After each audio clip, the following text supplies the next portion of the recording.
One of our favorite sponsors is back with us, Sunset Lake CBD. Yeah. If you're looking for CBD that actually does what CBD is supposed to do, look no further than our friends over at Sunset Lake. Let me break it down. Break it down, Mel. They're sustainably farmed, meaning they avoid pesticides and use sustainable farming practices to preserve the land for future generations. 1. 2, farm to table. They ship the CBD products straight from their door in Vermont directly to your door wherever you're at. Now that's cool.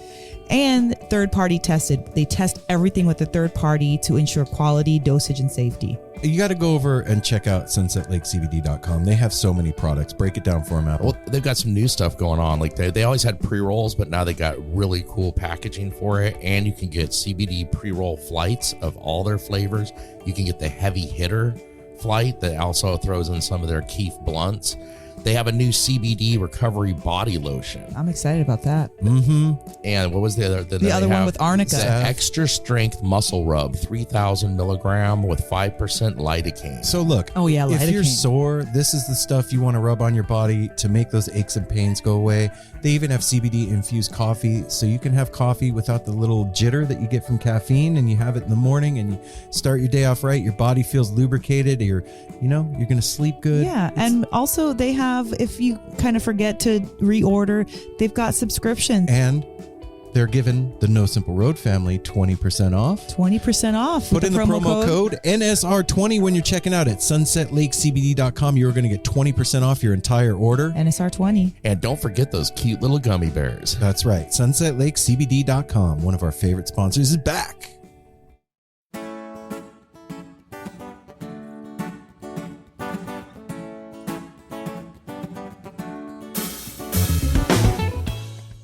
This episode of No Simple Road is proudly brought to you and sponsored by the one and only Shop Tour Bus. Go to shoptourbus.com and look out all the beautiful, amazing, What? incredible, What? stupendous, Grateful Dead inspired designs that they're putting on t-shirts and hoodies and stickers and all the fun stuff that we all love to collect and have and, wear our colors literally on our chests. I'm wearing one right now. Which one is that? Let it grow. That's beautiful. Let it grow. All these shirts are super comfy and soft and premium and beautiful, and the hoodies are amazing. All the designs are Grateful Dead songs told in picture. So it's not the, same old on your nose Grateful Dead art that you know. They have a couple new designs. One of them is the Friend of the Devil. Friend of the Devil design. Go over and look at that. And the sticker's pretty dope too. I'm checking out the sticker, and it's kind of nice to be able to have all the slaps of the different styles that they've put out there. Yep. And whatever you order is going to come in a hand-designed, one-of-a-kind box with a Grateful Dead lyric on the inside, a bunch of extras, and some of you are going to get a Miracle Grateful Dead bootleg on the inside. Yes, I am talking about an honest-to-goodness cassette tape that has Grateful Dead music on it from back in the day. Yeah. And if you're lucky like me and have a cassette deck in your car, I have 5 bootlegs in my glove box right now that I rotate. And they're giving it to you with free shipping, so put in the promo code NOSIMPLEROAD, all one word, when you check out. You can also put in the notes, any special messages you want on the inside of that hand-designed one-of-a-kind box. So go to shoptourbus.com. Something that you probably don't think about very much is lighting in your house. Like, you just come home and you flip on the light. And take it for granted. Yeah. It's just a light. Don't take your lights for granted. That's a silly thing to do when there's things that exist in this universe, in this time and place. You are lucky enough to exist at the same time as Electric Fish Lights. Electric Fish Lights is the premier spot for designer lighting. Wow. It really is. That's Think about true. that. I never thought about it like that. It is. You get to literally design what you want your light to look like. And in addition to designing a light, you can create a speaker. And in addition to that, you can create different multicolor lighting. So this is the place to get your speaker. And they got you covered from everything, from cute and funky cartoon. You can get a SpongeBob. You can get your favorite sports team. You can even get them looking really classy, like if you have an Art Deco type house. Absolutely. It fits into any environment. And you could think out of the box with these things too. You could use them as sconces in your home. You could put them in an easy up. You could hang them in a corner. You could actually put them outside because they are safe to use outdoors. They all come with a 12-foot cord, a 12-year energy-efficient, safe-to-leave-on bulb, a hardware kit to hang the light, and they are giving you 25% off when you put in the promo code NSR when you check out. You're getting 25% off your order. They're going to shout you a little Delaware magic, too. Yeah. We don't know what that is. We don't know what it is. It could be a T-shirt. It could be a sticker. It could be both. You never know. A little something. It's going to be magic. Some extra. Electric Fish Lights. So go to electricfishlights.com. Tell them No Simple Road sent you by putting in the promo code NSR when you check out. Everybody. What? Do you like posters? I love posters. I Posters are absolutely cool. do. Have you actually paid attention to the poster line at the shows that we go to lately? It's insane. It's a little bit out of hand. Actually, I never ever used to pay attention to it. Now I do. Well, you can go to finandwheel.com and not have to wait in line. Don't have to wait in line for amazing artwork to hang on your walls. No, it's not from the last show you were at, but it represents your life because you, as many of us out here, are into the Grateful Dead. We're into the outdoors. We're into, sports like surfing and cycling and all that stuff. And we're into badass art. So go to finandwheel.com. Check out the designs they got. They have a few new ones. They have a Two Fin Hotel, which is Twin Fin Hotel, which is a depiction of an Airstream trailer with a couple of surfboards. It looks like you could use this for your vision board. Maybe that's what you want to have happen. You want a little Airstream by the water. True. I like this one's just fun. Yeah. I just see fun. Yep. Tube Dreams is a skeleton surfing. Rocky Beach is a nice little camping scene, and the tried and true ones like Skeleton and Rose and Surf Life. So go to finandwheel.com, and when you check out, put in the promo code NSR. You're going to get 10% off your purchase and some free slaps from the folks over at Fin and Wheel. These are amazing posters that you don't have to wait in a long-ass sweaty line for. So go to finandwheel.com. Another proud sponsor of No Simple Road is Define Premium Cannabis. Define. And as the name states, this is where you can go to get premium cannabis and all your other cannabis needs. I thought you guys sold cheeseburgers. No, we don't do that. We do order cheeseburgers. You might want a cheeseburger after. You're going to want to after you have some premium cannabis. But if you are up in the Portland area, we have two locations. One in Hillsboro, where I am at 5 days a week, Monday through Friday. And Apple will come out of the back dressed like an old English knight and use his sword Excalibur to find you the perfect cannabis product. Oh, I like that. And then we also have another location out in Forest Grove. So if you're up in this area and you need to navigate the ever-changing world of cannabis, come visit us. We will spend our time with you to get you suited with the right product, because there are a lot of them. Also, we are heading into nicer weather. Business is picking up, and we're heading into April, which is that great holiday of 420. So come see us, get prepared. We'll take our time. You're going to leave happy, and you're going on your way to getting medicated. And make sure you tell them you listen to the show. You're going to get 10% off. Free t-shirt. And if you wear that t-shirt when you come back, you're going to get 15% off. So we're giving you a discount on your dope. Go to Define Premium Cannabis, Hillsboro, Forest Grove. Hey everyone, Chris Pandolfi from the infamous String Dusters here to let you know that my podcast, Inside the Musician's Brain, is back on the airwaves for Season 4, which means it's time once again to get deep with influential musicians from all across the musical landscape to really understand and translate the lessons of success, failure, inspiration, and hard work that are behind the music and the artists that we love. My guests this season include Rachel Price from Lake Street Dives, Sam Bush, Chris Wood, Chris Funk from The Decemberists, Lindsay Liu, MC Taylor from His Golden Messenger, and more. Check us out, and thanks for listening.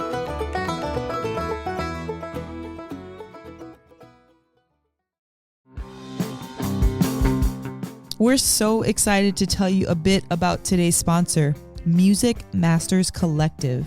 They are a nonprofit organization that produces unique music events, providing opportunities for fans and artists to meet and collaborate in an inspired and creative atmosphere.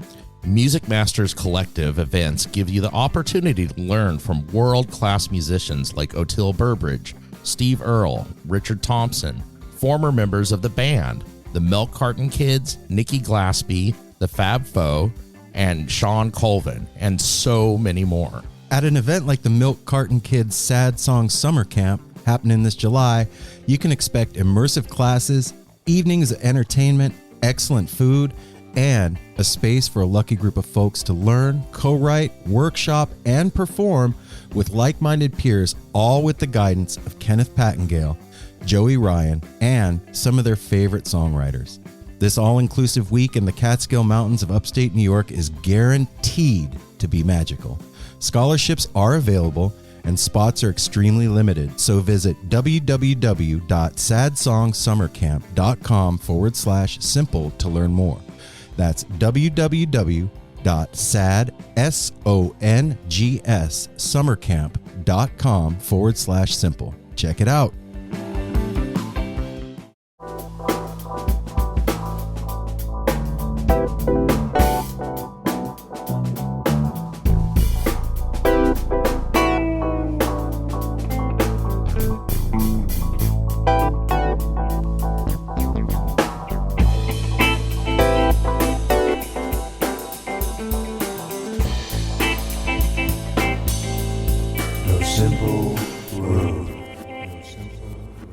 We made it. We did it. Here we are. It's Erin. We made it and we did it. Well, if you made it, you better have did it. It's Erin. And Mel. And Apple. And we're no, just kidding. We are No Simple Road. Hey, No Simple Road family. What's happening? How's everybody doing? We're Mama, Papa, and Uncle Aaron. And Darwin. Don't forget Darwin. Don't leave him our out. trusty. Like he's dog. looking over. He's like, He you did. Almost forgot me, Mom. I'm right here. We are, I guess this isn't a test drive. This is we're road testing our new studio right now. No, we're brand new space. I would say we're not road testing. We've bought it. We are here. We're off the lot. Yeah. We are in it. We're driving. Yeah, man. We started yesterday and we tore the old studio apart. We tore Apple's bedroom apart and we swapped the two. And now Apple lives upstairs with the rest of us. Yeah, and I'm in like a regular bedroom now instead of a huge like man cave that was kind of wasted. Well, space you spent on a lot me. of time in here, though. Yeah, I did spend a lot of time in here. And I'll spend a lot of time in my other room. How does it feel? Like, huh? Wait, I mean, I know it's young. Let's This save should be on the outro. let's save this Yeah. for- Well, I don't know what you started talking. I know like it's my fault. It's Why you bring things up? I was just saying we're road testing the new studio, and I can't think of a better inaugural first episode to do an intro for than the Grateful Dead Tarot. I mean, it has no small part. It had a big part in this happening.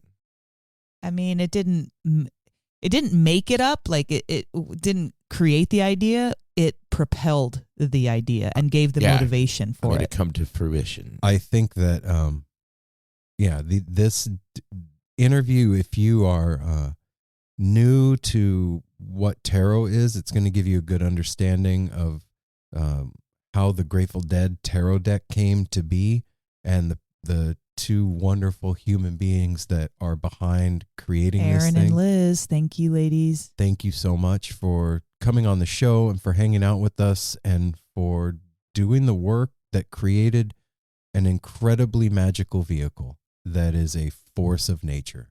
They're directly responsible for helping us have another side hustle.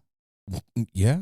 I mean, we probably would have started doing tarot readings down the road, but this lit the fire to make it happen now. Yeah, kind of propelled it. And, just for our regular listeners of the show, you all know, if you've listened to the show this year at all, that we kind of started out with our New Year's being very tarot oriented. And then this came to us.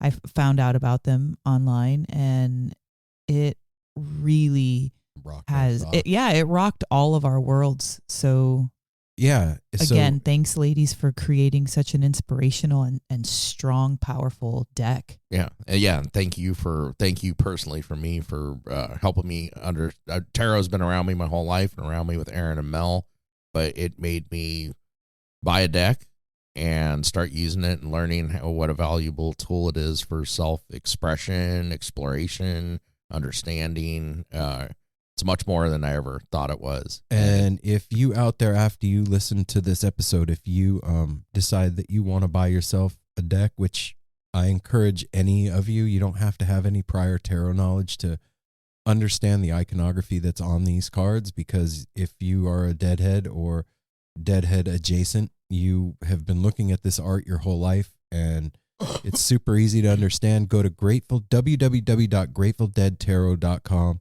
and pick yourself up a deck, because they are well worth whatever you're going to have to spend on it. And they are doing a intro to the Minor Arcana tarot class that is starting tomorrow, which is the 9th. Is that right, Mel? Yeah, it's the 9th. Are you sure it's the minor? I think so. Yeah, it's the minor. Okay. Yeah, I was looking at it and thinking of signing up. I definitely. Yeah, I think we're going to, all three of us will be there. Yeah, so www.gratefuldeadtarot.com. You can sign up for their classes there. You can buy the decks there. And if you want to have a reading with Erin and I, hit up www.nosimpleroad.com, and there is a tab to sign up for tarot readings, and you can also book your session. And if you see it, you know of a time that's not up there, shoot us an email and let us know, and we will be happy to make it happen, because we've done a few so far and they've been incredible. And like Erin said, this deck it's amazing. Mm-hmm. Yep. So we're gonna get think about that. Right over to the interview. Remember to hang out afterwards to catch up with the three of us and hear what's going on in our neck of the woods. And it's been a hell of a week so far. So yeah, stick around, because we got lots of good stuff for you guys. But we are going to do the business and get you to the interview lickety split. Go to www.nosimpleroad.com. Sign up for the newsletter, get yourself a tarot reading, buy yourself some merch, make yourself happy, because that makes us happy. And when you're happy and we're happy, then everybody's happy. And, being happy is what it's all about. The world needs more happy right now. Go over to patreon.com/NoSimpleRoad. What's that, Erin? Well, let me tell you what that is. That is how we pay for the show, bringing you episodes like this, upcoming episodes with Melvin Seals, Jennifer Hartswick, Mike Dubois, just so many people. All that stuff is paid for by Patreon. So patreon.com/NoSimpleRoad. If you can give as little as $1 a month, that is awesome. We call that cute dollars here. Yep, and cute dollars. Those cute dollars add up, man. So patreon.com. We also ask that you go on Apple Podcasts and leave us a review. And somebody did that. Somebody did. I'm excited. Thank you. I'm going to take this one, Mel. I'm gonna do it. You found it. You do it. Okay. I was so excited to see this one pop up. This week we got this on Thursday. Abigail Hackman. And I just think this is like a rating, I believe. She gave us an 82 out of 10. It says thank you, Abigail. 82/10, 5 stars. So she says, I've listened to every single episode and still can't get enough. That's why we keep doing this. The podcast with the biggest love vibes never fails to warm my heart and feed my soul. The NSR crew has a special gift of bringing out the most authentic and genuine conversations with its guests.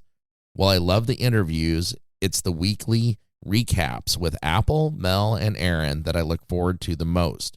It always seems to be the therapy session I didn't know I needed for the week.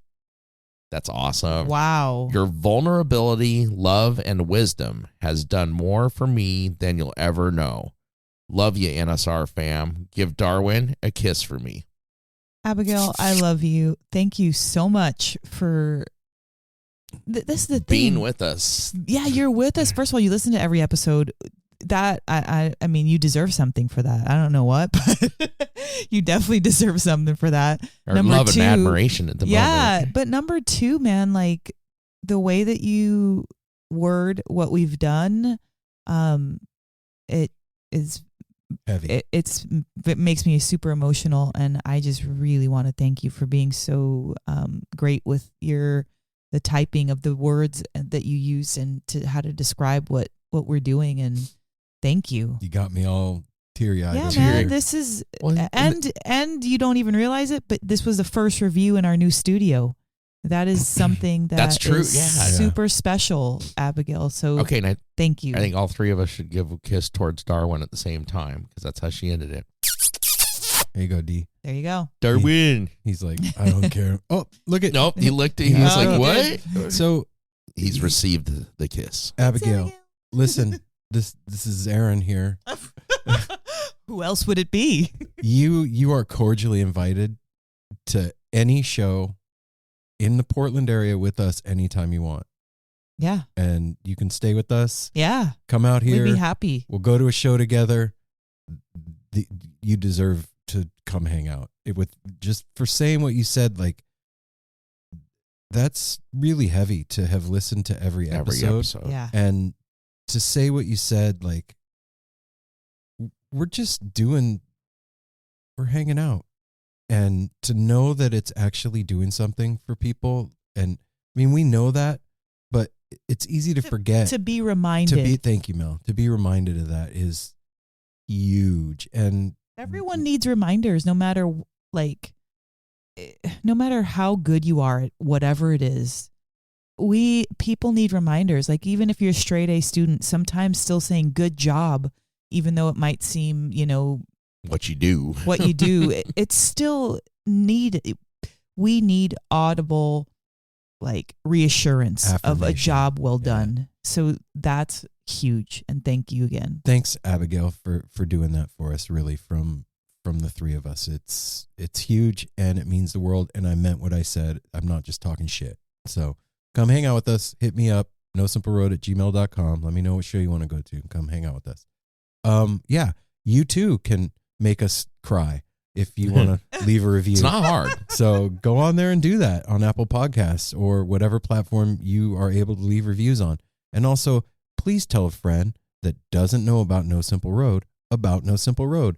Then whatever we're doing for Abigail, we can do for you and your friend. That really helps. Check spread that it. out. I never even thought of that. So, And then don't forget that you can also do whatever you want when you call the tepid line. Ooh. The tepid line is like what I've said several times. It's like open mic. Leave us a trip report, a story, a joke. If you went to Fish Mexico, I would appreciate a little report at 971-808-1524. Come on, Jack and Lils. Yeah, we need a Fish Mexico report on the tepid line at 971-808-1524. We collectively know quite a few people that were down there, so come on, let us Yeah, know how come it on, was. That number again, 971-808-1524. Third time's the charm. And if you don't call in and leave a review, we'll just assume that you had a horrible time and Yeah. it'll never go again. All those That pictures it's are just lies. lame. Yeah.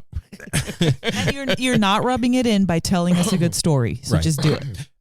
Yeah, and then also when you go to nosimpleroad.com, you can look at the calendar of events. You can see where we're going to be. We got Sponge and the Special coming up on the 17th of March. St. Patty's Day. And then Whoop-de-whoop. on the 18th, we got Pigeons playing ping pong with Karina Reichman. Yeah. And then also, I want to remind everybody that Skull and Roses Festival is coming up very quickly. So get your tickets now. And I would like to say something about Skull and Roses. Our great friend of the show, Jenny, Beadworks by Jenny. She is going to be having a little collection of her straps at the museum. the Dusty Strings exhibit. So come show your support and love for a fellow NSR family member and come check out that museum and her beautiful work. It's stunningly incredible beadwork. And if you do not follow her on Instagram, please do so right now at Beadwork by Jenny. She has made straps for some of the biggest icons in our musical world. And it is nothing short of amazing. So make sure, support her and come hang out with us at Skull and Roses Festival. And then this is just a reminder. I don't have to try and sell tickets because it's sold out. Northwest String Summit. We're going to be there. It is sold out. If you did not get tickets, you can always go to Cash or Trade. That is where you can get, face value tickets for people that aren't able to show up. So, they're doing their thing. Cash or Trade. If you don't know what that is, go look it up. But we would love to hang out with all of you guys at Northwest String Summit. That would be the perfect opportunity for us to have a little No Simple Road meetup on one of the days of Northwest String Summit. Oh, yeah. Also, as festival season kicks back in, special message to everybody out there. I hope you're not fast forwarding. If you are, this is where you stop fast forwarding, because I have something to ask all of you. If you want a street team for No Simple Road at a festival or a show in your hometown, hit me up at nosimpleroad@gmail.com, and I will send you some flyers and some stickers and a thank you. And a thank you to all the previous street team, what we call them? participants. Participants. I was going to say guests, but that didn't right. But yeah, thanks for doing that for us. That we appreciate that, and we love you for it. Yep. And it's awesome we're able to get back to doing that, to actually going out and street teaming, because things are happening. Yeah, you can actually hand somebody something now. It's pretty cool. Yeah. Anyway, let's get you to the interview. Did I forget anything? Patreon, the website. Follow us on all social media platforms at No Simple Road. We did it. Okay. We got it. To hang out afterwards, because we got lots to tell you. Without further ado, the No Simple Road crew gives you Grateful Dead Tarot. Hello, welcome, ladies. This is awesome. I'm so excited for this. Oh, right on. I'm Thank Erin. you. Oh, I'm Erin. Good to meet you, Liz. Erin. And I'm Mel, and then we've got... And I'm Apple. Thank you for joining us today. We're so glad to be here. Will you ladies please introduce yourselves to everybody out there so they know who we're talking to? Sure. My name's Liz. So I am a mother and dancer and writer and astrologer and fan of general shenanigans in life. Just sort of doing my astrology thing here on the coast of Maine. Okay.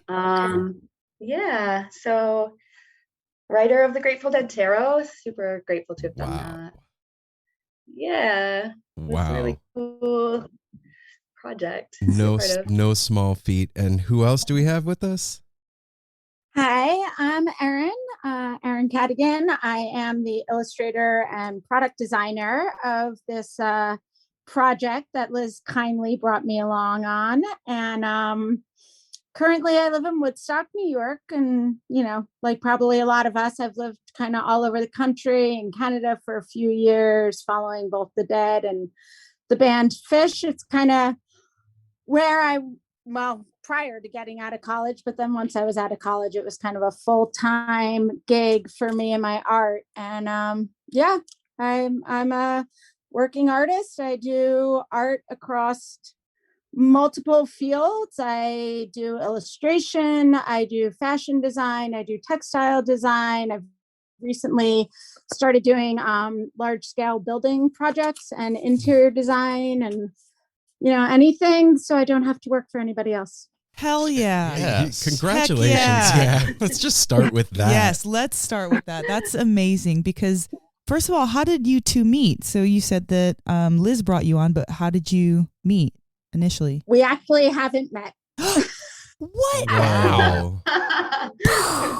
Mind is blown. Wow. So Liz, what was your reasoning, or what was your thought behind including Erin in this?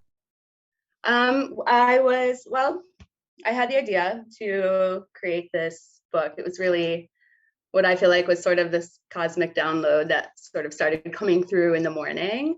And I just decided after a little while to finally listen to what was coming in, listen to myself.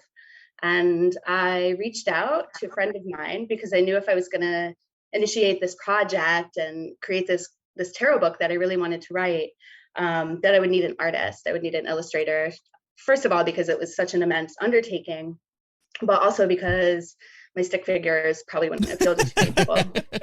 So I really thought it would be a good idea to find someone who was also maybe inclined toward things like, the esoteric art and the archetypal aspect of what we're creating. So I didn't really know where to begin. And thankfully, I have mutual friends who happen to be, friends with lots of artists. And I asked her if she could recommend somebody, and she immediately suggested Erin. So Wow. The beauty of it is that like this had been sort of like ruminating within myself for a little while. And as soon as it was like Erin and I connected, even though it was only online, it was like a match to dry wood. And the whole thing just like went up. And next thing I know, we're like making plans and like drawing sketches and putting proposals out and like, you know, coming up with this whole project that eventually became this. Whoa. deck. It is gorgeous. It is extremely beautiful. It just, first of all, like, Thank you. even the idea of it is a beautiful idea, right? But pulling it off, and you know, Mel and I have been into tarot for years, and how did we even find out about it? Like, I'm trying to recall. You told me about their stuff. I don't remember. It had to have been like Instagram or something where it came up, and I was like, oh my God, look at this. And we like immediately went on the website and started looking, like, holy shit. I was like, we need to get them on. Yeah. I want to find out how this happened, and also bring light to it, because this definitely deserves some light. And maybe you can go into a little bit more of like how you were receiving these downloads, because we're definitely magical beings here. And I love to hear the beginnings of that kind of a story. Yeah. I'm used to waking up pretty early, you know, 4 a.m., 5 a.m., just sort of, you know, attempting to get myself up for some sort of regular meditation practice. Which I keep that a fairly loose structure, we'll call it. But I could feel in the mornings, like there's usually this period of time where I feel very receptive and very open. And sometimes the universe feels like it's like just more reachable, like the more abstract parts of it, right? And so sitting there, I started to actually feel what felt like a tapping, physical tapping on my head. And then these like visions of this sort of tarot deck would come through. And when I say that, I mean, I don't necessarily mean the art, because like all of that came from Erin and her beautiful mind. But there was definitely a sense of like this coming together on some level, right? And finally, I was like, it was annoying me because it kept waking me up. It's like, go away, fine, okay, fine. Finally, I'll like listen to you. Leave me alone. It's like the cat waking you up every day. It's right? Yes. Fine. So I actually took like a randomly emailed another artist in the scene, like cold, never met this person, like no idea where to start, and just like emailed this person and got no response back. And then I was like, see, universe, I told you this isn't gonna work. I tried. Yeah. Exactly, right? Yeah, okay. So then after it kept coming back, that's when I reached out to our friend Arrow, who helped us out. You know, like I was it's incredible to me, like, not only is the art of the deck beautiful, but to get a hardcover book with any tarot deck is really rare, you know? And that thing, even without the cards, that is a huge piece of magic all on its own, you know? And I'm curious, like, what the process was like for the two of you as you started going down the road of creating this deck. Did you just start with the major arcana and work your way through, or how did you go about creating each card? Yeah. Well, once we were like, okay, this is happening, we kind of just together had like a meeting or two just to throw some concepts out. And I really think the first thing that came through were the 4 suits. You know, it felt really obvious that the cups of the traditional tarot were going to be symbolized by roses.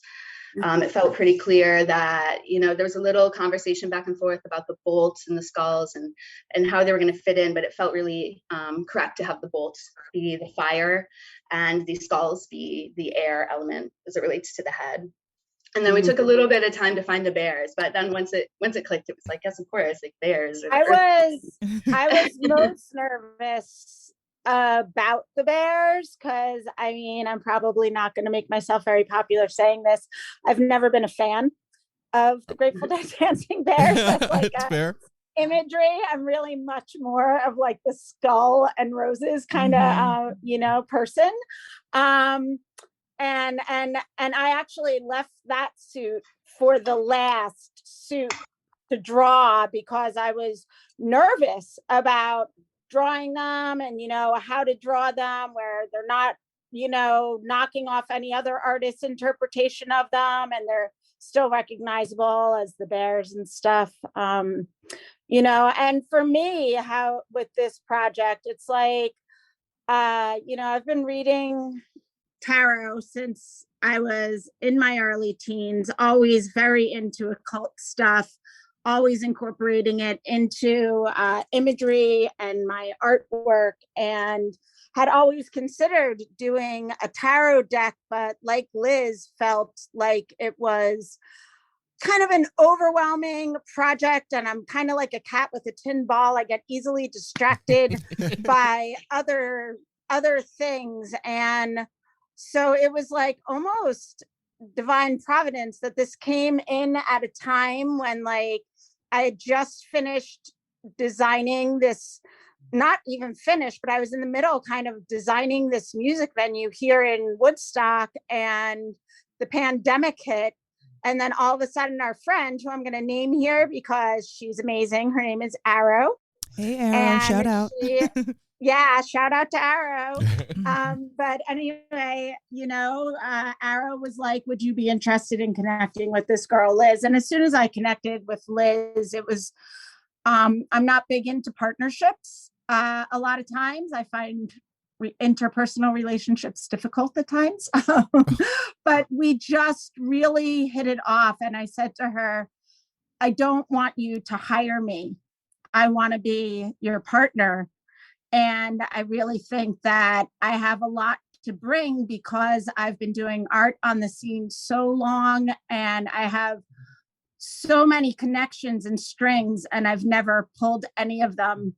But if you make me your partner, I will put all the force of like the people that I know to get us to the right people. I will put all my experience, with pitch decks and all of that in behind the weight of this. And like, we will get this done. I believe that I can get this done for us because people have been pitching a Grateful Dead tarot since like the 80s. Oh, really? Maybe okay. longer. I had no idea. We are certainly not the first people to come up with this idea. I don't know how far anybody has or hasn't gotten with it, but yeah, we just really, I feel like we were kind of like the right partnership at the right time. And we both are like tarot aficionados. It was really important to us that it not be some, Spencer Gifts toy, but that it be a true divination device that like whether you knew who the Grateful Dead was or not, you could use this deck and that it would vibe with you. And whether you knew anything about tarot but were a deadhead, that you could relate to the artwork and the writing. And Liz did a masterful job on that book because of the fact that, we were not allowed to directly say the names or titles or lyrics of any songs. So it's almost like a guessing game when you get this tarot deck, like who are these people? Who are these cards? Who are these characters? And it was a really magical experience finding the archetypes hold true. I mean, not just for tarot and not just for the Grateful Dead through life. I mean, that's why archetypes are archetypes, but to find and relate them through the lyrics and the music and the scene of the dead and with the tarot. It was a really just blessed experience, I think, for both Liz and I. There's such a deep well of energy and like egregore in the Grateful Dead ethos and the community. It's 50 plus years of psychedelic experience of an entire community of people that have traveled all over the world and gathered together. And all of that soup has been marinating for so long. And out of that, I feel like these cards are distillations of those experiences that we have all had, on the road or whatever in our lives. And, we, this past New Year's Eve, we had a little get together here at the house. And Mel, do you want to explain the tarot thing that we were doing for the birthday, for your birthday and the year? Oh, and this, I don't believe this is a new concept, but Erin had got me a tarot tracker, a daily tarot tracker for the year. Beautiful, bound book. And in the very beginning, it says, find your tarot for the year. So that's your birthday plus your birth month and the current year. So you'll find your major arcana, archetype on there. So that's we had some people here at the house. There was like altars all over the house, and Mel and I had our decks out all over the place, and we were having fun. And at one point in the evening, the rest of the people had gone home. The rest of us that were still here had kind of gathered here in the studio. And we were talking about this, what Mel was just talking about. And my card for this year actually is the Hangman. And oh, cool. Yeah. And so he didn't think it was very cool. I didn't think it was. I was like, really? This after COVID and everything, this is what I get? Anyway. There's so much potential in that card. It right. Really, it really gives you the full choice. Right. Yes. Exactly. That's why you're hung, because you're hung up because you don't want to take the responsibility of the choice that you have to make. Thank you, Erin. Thank you. Wow. Sorry, Liz. Thank you, Liz. Until you, if you want, you can reach right up there and untie that little thing. Yeah, it's just one small vine holding you down. All it is. I know. I got you. You're only like a foot off the ground, too. Really oh my gosh, both of you. Oh my gosh, that's 100% everything he needed to hear. So we're in here, and there was people in here that aren't familiar with the deck, and so or with tarot. And so I start reading the kind of the description of what the Hangman is about and telling them a little bit about it. And we collectively had an experience where the energy of the card descended in the room. And it was speaking to all of us individually where we were at. And it was a shared, I'm getting chills up and down my back. Yeah. It was a shared collective experience that was happening. Well, and there was vibration happening also. Right. Like the room was vibrating. There's no mistake about that. We all felt it.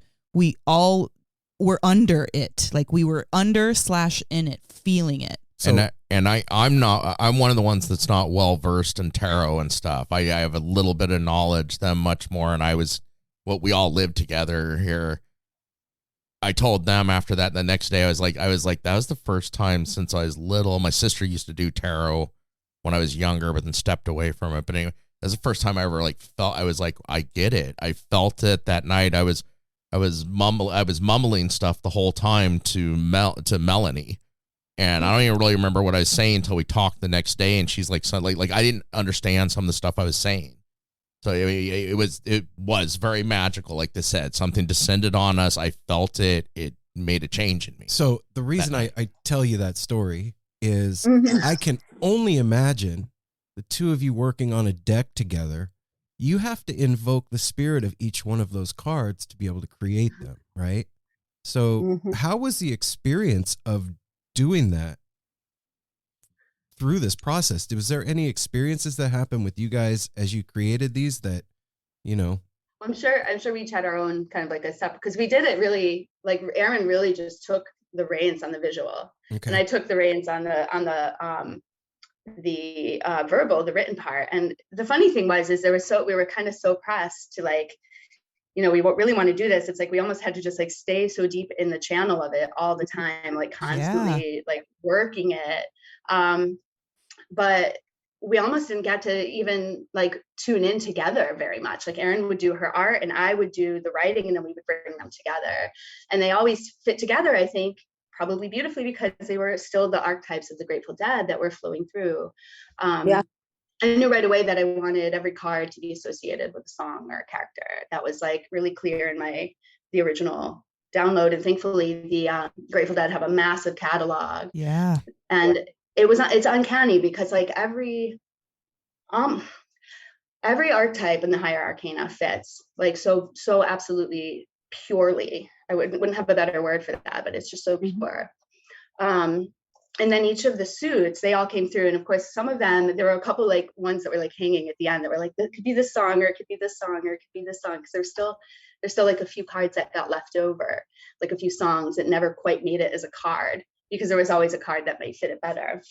But it was, I don't know, just this really amazing process on my end to tune into like which card was holding the energy, or which song was holding the energy of the archetype of that card. And so being able to hold that and then translate it verbally, while Erin did the same thing, you know, on her end. So the nice thing about the fact that like two people did this and that we weren't inhabiting the same space or even the same state, is I think that it, in the end, it gives a richer, broader spectrum of symbology through the deck and the relating book, because it's not all from one person's mind. And, you know, like Liz was really gung-ho to have every single card do a song. And for me, I was like, you know, I really feel like the pips, like, not the aces, because those were the terrapins, and we totally agreed on that. I said, I don't know that I need the 2s through 10s to be a song, but she always had one there. If I got stuck on my imagery, I could look at it. But you know, I just really tried to bring in and work with the, you know, the classic Grateful Dead symbols with the classic meanings of the 2 through 10s, because the 2 through 10s really, you know, it's like the 2s mean something, the suit means something, you know. And I don't know, it was really beautiful. I feel like how it worked out. And Liz is a very generous person to work with. She came with her outline of what she thought, and she was very open to hearing my thoughts. We went back and forth about some of the major arcana and some of the court cards and stuff. And, you know, I've had a couple people reach out or say, oh, well, I really thought that, you know, this one would be that song. And it's like, yeah, because you know what?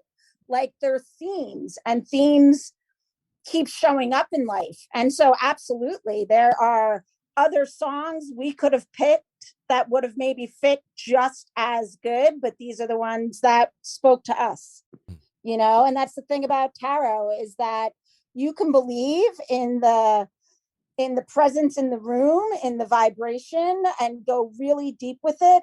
But if you've never even touched a tarot deck in your life through the visual and the written, like, you can almost learn your own mind, and you don't even have to believe that there's something else out there beyond your own subconscious. It's really like the perfect divination device for people, I think. Wow. The fact that you two haven't met yet makes this, at least to me, even much more magical and special, because it's a testament of you two were clearly supposed to work together. Because it could have been any other artist. It could have been one in her hometown that she could have met with every week and blah, blah, blah. But the fact that you're able to create this without seeing each other, it really is a testimony to the power of the messaging that was coming through in those cards that really wanted to be created by you two women. And I'm kind of flabbergasted by that you have never met and still haven't met? No, they said wow. No, they still haven't gotten to hang out. So we had a couple plans over the summer, but things changed. Yeah. As they have been lately. Yeah. Everything changes lately. So a couple of things I want to unpack with you are, you mentioned not being able to reference songs. Is that a copyright thing? Because these are official, are they not? Mm-hmm. Yes. So how is that? I'm confused, because since it's licensed Grateful Dead tarot, why wouldn't you be able to use the song lyrics? You know, the Grateful Dead and I don't want to get this wrong, so I'm putting out there, this is not an official statement from anyone official. Okay. Okay. This is my understanding. Okay. The Fair. Grateful Dead just really didn't want to deal with their like merch situation any longer. From what I understand, Warner Music Group kind of holds the licensing to the Grateful Dead visual archives. So like their logos, their word marks, the concepts, and related art. I mean, all of that. However, they didn't at the time own the licensing rights to the copyrighted lyrics and song catalogs. Okay. Makes sense. They were working on a deal, and they have some sort of deal. I don't know how far it goes, that they actually do now are able to license out. Like you could, I guess, make a t-shirt maybe with like the lyrics on it or something, and they could license that. But that is actually a separate license than the visual license. And they didn't get that until sometime this fall or summer. Anyway, I mean, basically all our work was done. I suppose we could retroactively go for a secondary license for lyrics and go back in and hit people over the head. But quite honestly, I don't know if I think it's necessary. I mean, do you guys feel like you know who these cards are and what songs they're talking about? What about the Hanged Man? Have you figured out which one the Hanged Man is? No, we haven't gotten the deck yet. Oh, we're all getting ready to. I have a feeling we're all going to be ordering a deck. Yeah, we're definitely ordering a deck. But we have not reached it yet. There was. I watched this. I just told them. If I can find him, I have a deck floating around. Oh, sweet. Well, I don't know if you ladies are aware. I told them this morning because, like I said, I'm less versed in tarot, but I found a video on YouTube. There's a gal. It's called The Grateful Dead Tarot Unboxing and Tears, and it's 36 minutes long. And it's her receiving her tarot deck and opening it, and she goes through every single card. Wait a minute, what is this? You have to do it. It's on YouTube. You both should watch it because it's amazing. It's so sweet. It made me understand a little more. And she's guessing at what a lot of the cards are. So you would probably find it interesting to see how if you look on YouTube, it's just let me make sure I tell you right here. I have it pulled up. Unboxing and Tears. That's it. Grateful Dead Tarot Unboxing and Tears. It's like 36 minutes. She's the sweetest lady. Her husband has passed, so she gets emotional with every, especially your guys' dedication, your dedication in the beginning. She gets very tearful and joyful. So you should watch it. It helped me also. And I can't wait to watch it. I'm still getting used to seeing my name on the cover of a book. Heck yeah. That's right on. YouTube videos and sitting on podcasts feels a little bit like crazy. Can you guys see that? oh wow. No, wait, look at the card and see if you can see a little bit of who that might be. It'll be a little easier when you have words. Here's the name of the card. Is it backwards? It says the Blues. Okay. No, it's showing the right way for it. No, we see it. We got it. Yeah. That's beautiful. I see the one. I see what you meant about one vine, and you're not very far off the ground. Wow. So if you look at the card, there's a little bit of the symbolism there of like, what is there, a gun and a diamond ring? Uh-huh. I got you. It's Dupree. And it's free. So I win. What do I get? So so did I wonder about the, not necessarily like the order in like, 1 through 22 or anything, or 0 through 22. I'm wondering, or 21. I'm wondering, like, how did each card get, like, did you write it first or did it get drawn first, or how did that go as far as, putting it together? Simultaneously. We picked no, we picked a suit. We started with a suit of cups, and we were like, we're just going to go through the ace, which in our deck is the terrapins. All the terrapins are an ace. So would go through the terrapin to the 10, and Erin and I wrote. Erin created art. We put it together, And then I think we might have done the court of the same suit. Yeah, Okay. we did, because so I was really nervous. I think Liz tends to be a much calmer human being than I am at all. It's been really nice working with her. I'll be like, oh, it's delayed again. And she'll be like, dude, it's cool. So I was really nervous to kind of get started. I don't think I've ever done so much drawing, and it's like putting yourself out there, and are people going to think that this isn't Grateful Dead enough, and all of it, all the nerves.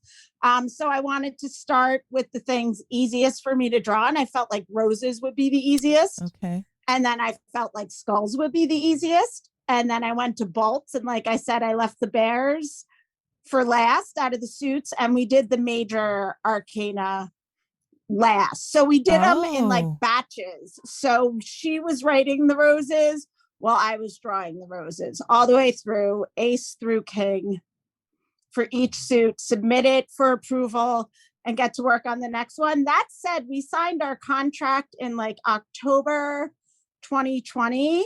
Mm-hmm. We started immediately, but it's like, I've got 2 kids. She's got like 3, like holidays, blah, blah, blah, blah, blah. Yeah. Like, I think we got the first suit submitted right before the holidays. And I kind of started, we didn't know if they would be approved. I was like, what if they hate everything and I got to revise? But come January, I was like, said to my husband, I was like, dude, you have to take these children and homeschool them, because pandemic, we're homeschooling, right? And I need to go upstairs and draw every day. And like, so that's what I did. And I'm sure Liz did too with the writing, like January 1st through the end of March, 24 hours a day that I wasn't sleeping or whatever, 7 days a week, I drew. And so because you were mentioning you're an illustrator, you do textiles, all that stuff. Mm-hmm. So because of the pandemic, you were free to do all of this. Is that right? Because I am the head textile designer for a company called the Hippie Shake out of the UK. And, but I'm not like a full-time employee. We work season to season. I'm their only textile person, but fashion's seasonal. Yeah. So there was this break, and actually our spring line had gotten shut down by the pandemic the year before. So they launched our 2020 spring line in 2021. So I didn't have work for the spring line. I mean, it was all really cosmically like that's what I'm saying. Because you're not in the same place. You have all these 3 kids, 2 kids, all this stuff going on. Like, that timing is just insane. The cards literally came together. Yeah, they were like, hey, we're going to make room for you guys to make room for us. Wow. So really? Yeah. So in all, was this like a 1 to 2 year project? Is that what it? 2020 to recently. 20? No, I mean, let's see. We signed the contract in October 2020 and got to work. By the end of March 2021, I was done with like the visual cards, and Liz had done basically all the writing, but then I had to start. I recolored all the cards for the book. The book is only printed in black and gold. It's not full color. And then I had to do the book layout, and we worked back and forth how that was going to look, and the dedications and this and the next thing through the spring. And then I had to start picking like the materials. I mean, I designed everything. I designed the box that everything's being held in. I had to do all the cover art and decide on the materials and the types of paper. It was really important to me that visually, and I think to Liz too, I remember talking about it together. I really had this vibe that I wanted this to look like, I collect vintage tarot books and have for a very long time. And I wanted it to look like some esoteric old book that you would find at the Strand in New York. I didn't, no offense to a lot of the Grateful Dead licensed stuff that goes on out there. I kind of didn't want it to look immediately recognizable as a Grateful Dead product. I wanted it more to look like a tarot product. My primary deck that we do readings meld to is the Thoth Tarot, the Crowley deck.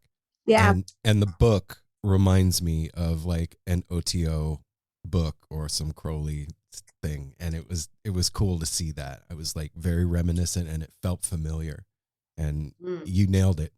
If that's what you were going for, you guys nailed it. Yeah, it definitely was. And then and then the problem is we thought it would all be on sale and available starting this summer. I mean, we had big plans for summer tour, for fall tour. I mean, I had a whole huge thing happening on the West Coast for Fish and Dead & Co. and the Tarot and the gallery I represented out there. And, the pandemic just kind of screwed us, and production was a bit of a nightmare. And getting these things here has been, they're getting to our warehouse on Wednesday. I mean, it's been ridiculous. I've been answering like 5 emails a day, which I don't mind at all. I'm so grateful for people's patience with this. But I mean, literally when we went on sale, or when we announced our sale date and made the decision with, Warner Music Group, they were supposed to be here in November. Whoa. I mean, and it's just been delay and delay and delay, and it's nobody's fault. No. Well, have you walked into a grocery store lately? Like, stuff's just not getting here right now. It'll be all right. Liz, I wanted to ask you something. Mel had mentioned that you did a reading for 2022 with this deck, right? I did. Yeah. Can you tell us a little bit about what we have to look forward to? Well, I should probably get my article and reference it. I know. I was reading it right before we came on and saw the fountain and the first one. I was like, whoa, okay, we need to ask about this. You can read it on our blog, or yes. you can find it in the Surrender to the Flow magazine too. Okay. All right. This year, I know right now, well, let me talk to it like this, because I've been doing some of these like year to come readings for other people at the individual level. And there really does seem to be like a lot of the first couple months, the cards that are coming up either like in a reversed position that suggests kind of like a slowdown, like come back to yourself, like, don't be rushing to the next thing, don't project all your energy, don't like spill all your beans like all at once here. Hold, right? Like contain energy. There's a lot of earth energy that's moving, a lot of shifting earth this year. So it's really important that we hold on to the ground that we have, not necessarily launch pad, not yet, because that's where we're at right now, is this like shifting earth, shifting ground energy. But I think come March, it looks like from the tarot perspective and astrologically, things are starting to like shift. And we start to move forward. Some of that, it depends. I mean, this is what's hard about something as broad as like a year to come reading for like a whole, well, who knows how large audience, but on the personal level, it even seems that collectively there's a shift for a lot of us coming through the second half of the year, say like April to August. And then I think the second half of the year, we really start to harness like who we are, and we start to move more in alignment with this like new energy that we want to call in, instead of the old sort of stuck stuff that has been holding us back and creating a lot of suffering in the world.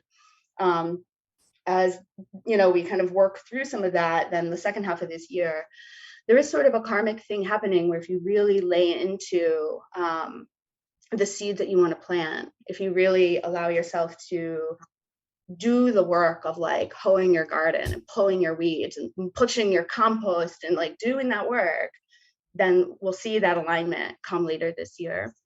But if you're a little bit more like, I'm just going to like throw some seeds and sprinkle them to the wind, that'll come too. This is like the Franklin's Tower card, right? Okay. The plant ice, you're going to harvest wind, right? So it's like a little bit of that energy this year of like a reckoning, so to speak. That card, the Franklin's Tower card, keeps coming up in a lot of the readings. Wow. Year to come. Something I really loved. Some of that. What's that?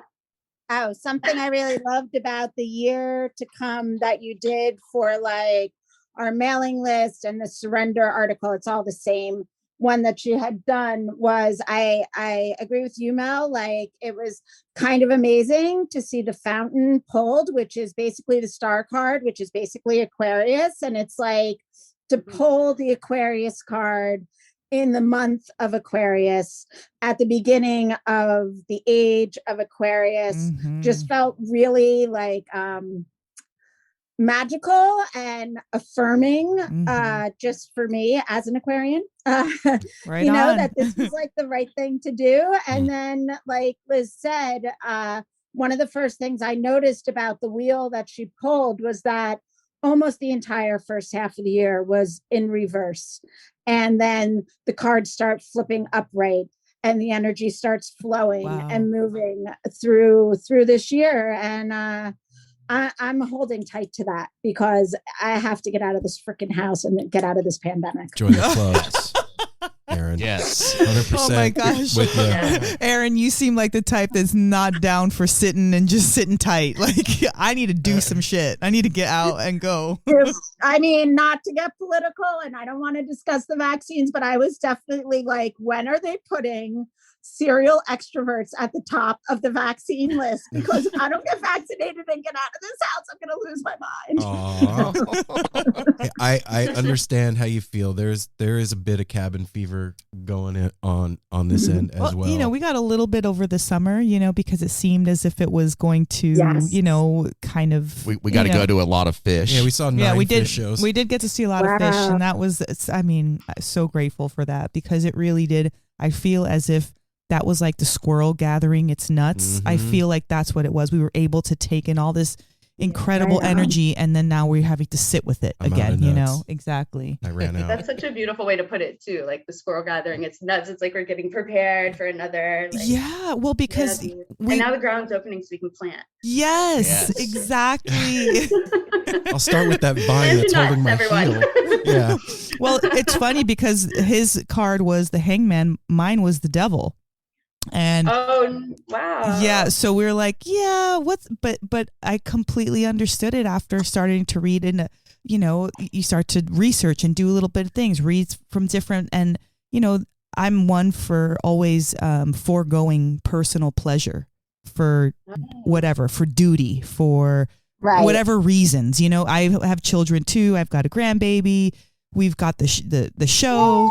Yay, my grandbaby. He's so awesome. But yeah, we've got the How show. old? He's 3. Oh my gosh. He was just here too for a few days. They just went home yesterday.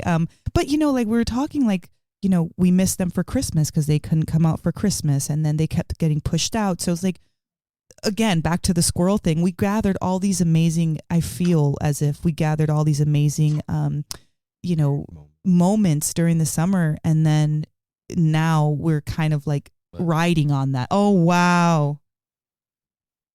So that is your Devil card. Oh, that's dope. Amazing. Whoa. Makes me think, like, what are you allowing to distract yourself? Oh my gosh, I could be. What temptations are pulling you away from what you really want? Well, you know, this year I worked a lot about things with my childhood and not allowing my childhood to dictate my adulthood. There was a lot going on that I would sacrifice for to look pretty, to do what's right, to make sure that everyone else was comfortable. You got to be the A student.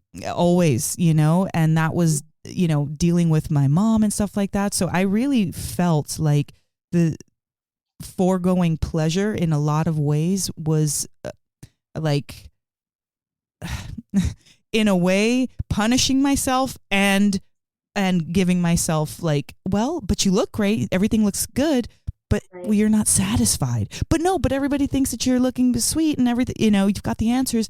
So it's like this weird thing this year with what's funny about this whole thing is that one of my, and I don't really do a lot of like, you know, New Year's resolutions, but one of them this year was to jump deeper into the tarot. And so when I found out about you ladies, I was like, holy shit, this is kind of my personal message to get you ladies on to talk about it, because I think that much more now, I think it's more acceptable, but you know, coming up, you know, you said you've been doing it since the teens, Erin, and like Erin and I've been married to my Erin since I was 19, and that's when I started getting into it. It was not socially acceptable back in that when we got together. It was like fringe, and it was kind of like, oh, you know, this, you know, side thing. Now, it's a cult. Yeah. now it's much more acceptable, and it is always has been a way of helping myself understand myself deeper. And so I'm just grateful that this came out in such a gorgeous fashion and in such a, magical way that it really kind of like brings up the tarot and instead of just keeping it to the side of that fringe. And also, like you ladies said, you didn't want it to be some Spencer Gifts thing, right? Flashy. And after hearing the two of you and getting to know you a little bit, just talking to you, I'm so happy that you're the ones that did this because it's real. Yeah. It's not like some bullshit. It's true, like, Erin. Cute fucking dancing bear. You know, so much you of thought that. about it, and there's intention, will, and energy, creativity, power, force in these cards. Timing, and that's a real divinatory tool that happens to have the face of something that we all love. So, it has a voice. Like it has a real voice, like a genuine, like strength of how it likes to communicate its message. And I think some of that definitely comes through how strong the Grateful Dead is within our collective consciousness. Right. I mean, it's, these are archetypes that inform culture, and Grateful Dead is a whole culture, at this point, like, some of us are really open and in it, and some of it, but I feel like it is this like cosmic soup, and we're all sort of flowing through the channel of it. And there was a huge need for the storytelling part, of the Grateful Dead to come back. So it's not just a brand, and it's not just a little like iconography. Like that's so important, right? Because you see a steal your face, like you can like tap into that, and what it means to you. But to have it come back through the storytelling of like Hunter, for example, in the way that he treated those lyrics were just like, the Box of Brain book is like just to sit and hold like some of those words and let them flow through you, and then to let them flow through the archetype of the card that wants to come through. It's just like deeply moving, and to have an opportunity to sort of spread, almost like spreading that out, like the poignancy of what Hunter offered, and like spreading it out a little bit more thin, to like, I don't know. I don't want to be someone who tries to explain what the Grateful Dead was. No.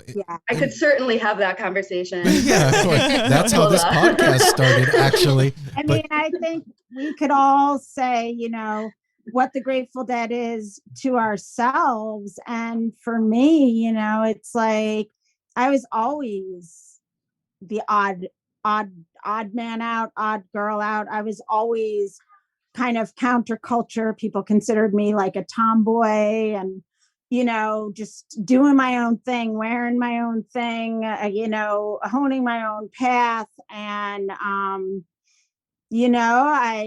was like a punk rocker and a metalhead, and went to a record store, and I was very into like dark 1960s. I was like 12 or 13 years old, and it's like the 80s, and I was into 60s stuff, but only like the dark stuff, Alex Cooper. And I saw Grateful Dead, Skeletons in the Closet, so I bought the album thinking, ooh, how very dark, and it's like bum bum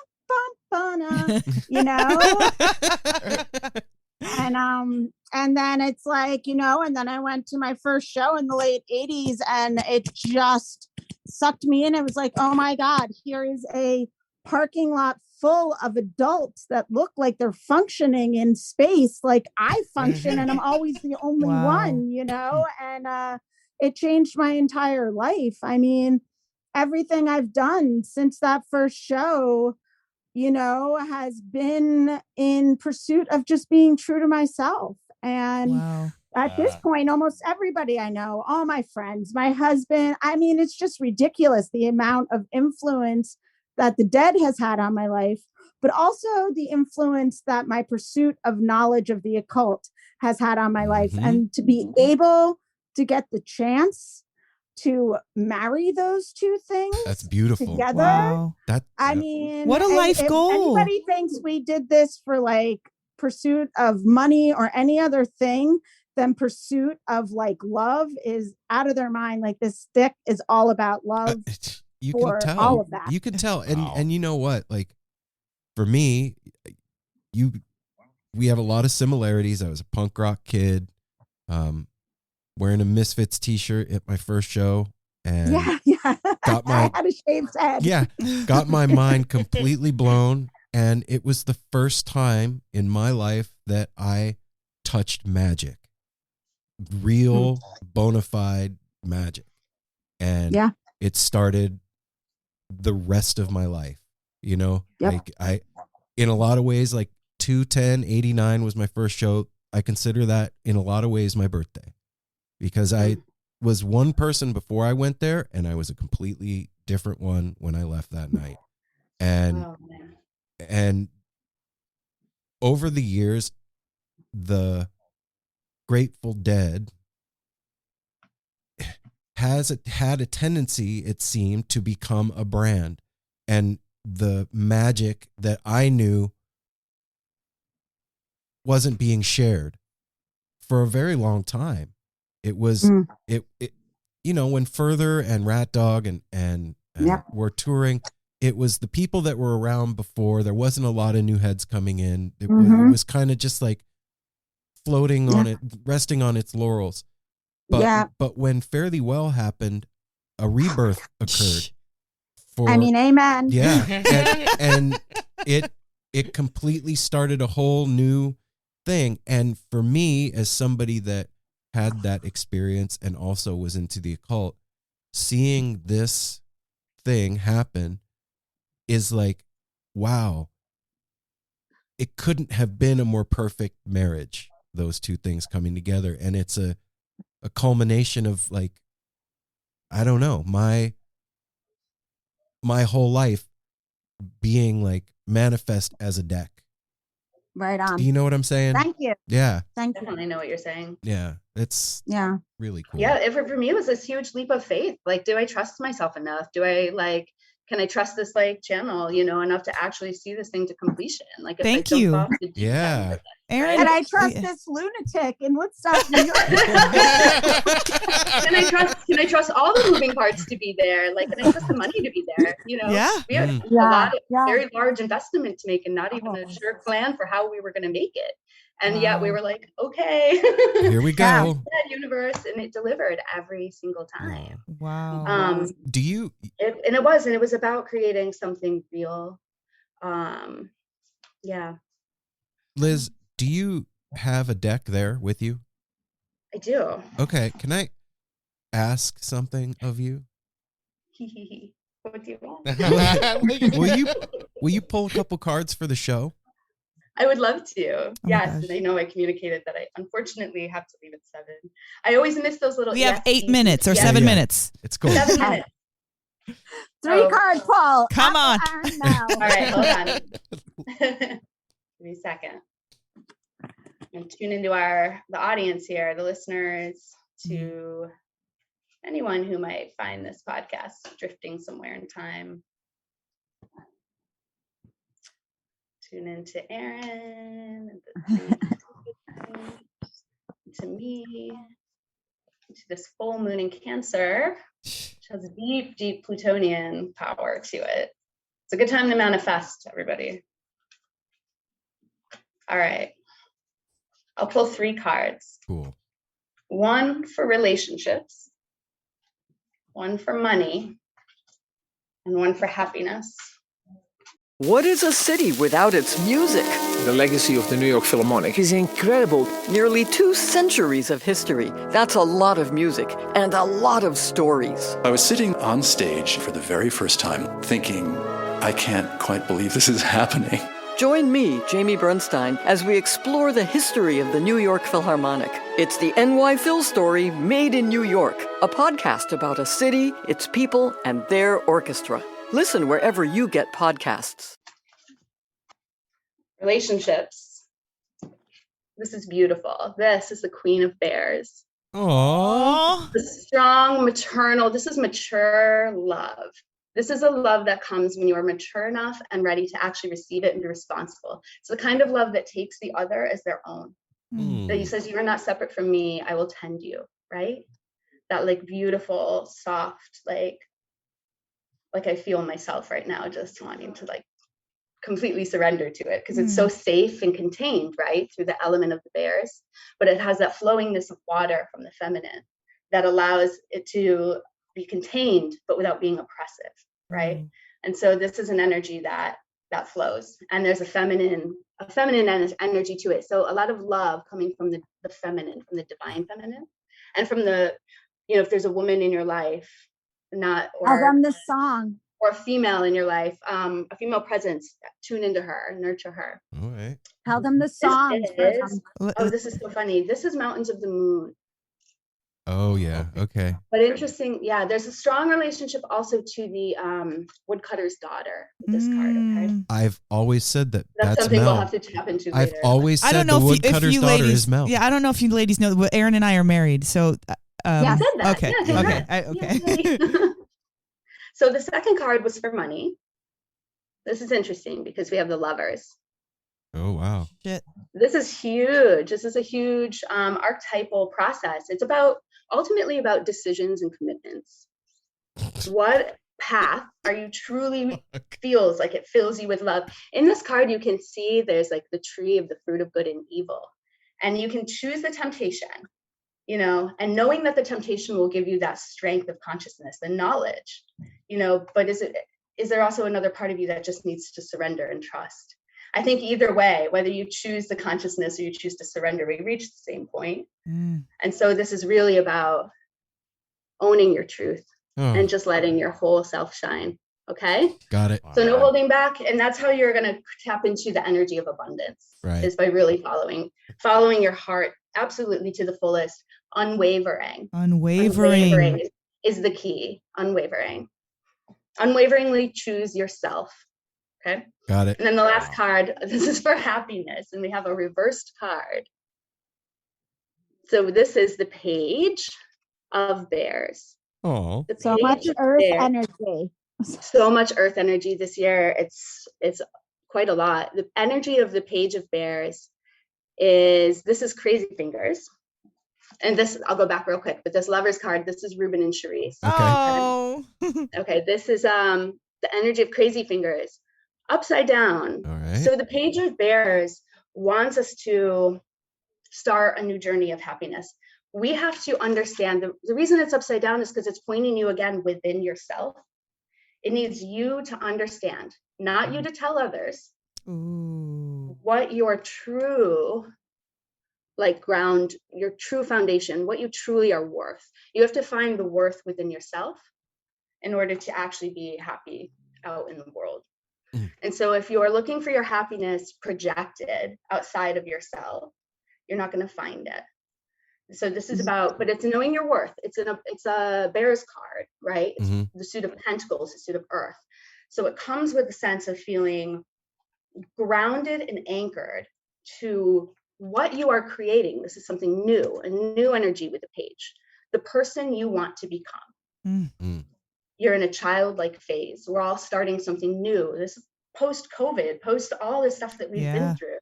We are ready to birth a new world. This is a strong energy for birthing energy, a descent into ourselves, into our embodiments, where we can actually create something more sustainable than what we've created. And we can have that sense of happiness, bringing it back to that, comes from knowing who we truly are and what we're truly to do. Yeah. So. Wow. You two are incredibly amazing human beings, and I'm really, really grateful that you did this and that we got to meet, and I hope we all stay in touch. I really do. Yes, yeah, man. I hope to meet you guys. I'd love to talk again. I feel like I messed up the whole night. Well, I mean, if you feel free, if you have anything going on, come back. Yeah. Come back on the show. If you're going to do a launch or something crazy, come back. This is really fun. I like this. Yeah, and I'll shoot you guys my cell number in the email. Yeah. Oh, so you know who you should talk to? Let's hear it, Liz. Is Mike the boy. Erin. He's coming on. He's coming on in a week, in 2 weeks. To talk about the poster show? He's talking about his NFTs and the poster show. Right on, because my husband is doing the poster show with him, and of course I'm going to have a booth there. Mike is, I can't say enough good things about that man. I He can't is wait the to talk to kindest him. man. Yeah. I'm gonna sign off, guys. Okay. So I have a full moon circle. Go do your thing. Bye, Go Ray. do it. Liz, thank you. It was a Thank you. pleasure. Liz, Thank thank you. you. Thank you. So Thank much fun. you. Thank you. We'll be in touch. Okay. Yes. Bye. Erin, Yes. I just have to say this. When's the fish tarot coming out? Oh. Yeah. Okay, so after I got off Dead Tour, after Jerry died, I did that entire summer festival tour in the summer of 96, Uh-huh. all the way out to the West Coast. I was pregnant with my son. And then I went back and got on Fish Tour, which I had already been seeing them for like about 4 years at that point. And I never got off Fish Tour, basically. Oh, And wow. so hundreds and hundreds and hundreds. I've seen almost 400 fish shows. So Wow. imagine, and I vend. So imagine the amount of people I know. And so imagine the Wow. amount of people that have PM'd me to be like, I want to do the fish one with you. And I'm like, I'm sorry. Me and Liz already pitched them. And they're like, we do everything in-house. Oh, They're not the bummer. Grateful Dead with their licensing. They Yeah. really aren't. It's not the same vibe at all. Oh, well. Wow. Well, maybe. Ma. But you know what? You never know. One never knows. Yeah. Maybe You the more never know. people that ask them for it, who knows? Yeah. Life is long. and Life very is short. long. It is. Well, Wow. let's stay You- in touch. And Yeah. hopefully this summer, when we're at shows, we run across each other. We can give each other a hug. Yeah, we can share hugs. I would love that. If Yeah. you're coming to New York for MSG, We are. definitely let me know. We are Perfect. We are in coming. April. Perfect. I'll be there, and I should be at the fan art show with the decks. Okay, So- cool. Oh, All wow. right, I'll give you my number. I'm looking I was just forward saying- to it, Erin, so much. We're not able to share Right on, hugs right. Absolutely. We're not able to share hugs right now, but sharing smiles and conversation is like the world. And it's just Yeah. great to meet you two, and both of yours and Liz's smiles and your enthusiasm, magic, everything behind what you just created is amazing. Aw. And Yeah, thank you. it really Thank you. is. It really is. Thank you all yeah. for being so complimentary. Mhm. Like I said, Nervous Nelly, very huge what the community thinks of this project that we did. And people have been so kind, which Good. has been really fantastic. You deserve it though. Just Yeah. know that, like what she was saying about know. knowing your worth and stuff. Know that, Liz, because sorry, Erin, you killed it. That's okay. You killed it. Like Yes. Aw, thank you. both of you. I can't wait. I'm going to take a picture when we get our deck and send it to you guys. Yeah, do. Please do. We'll put you on social media. Right on. Yeah. Cool. All right. Erin, we'll talk soon. I'll send you my number. Absolutely. Thank you so much for this opportunity. You're Yeah. welcome. Thank you for coming on. We'll talk to you soon. You got Bye-bye. it. Bye-bye. Wow. Okay, that right on, Mel. Yeah, good call, Mel.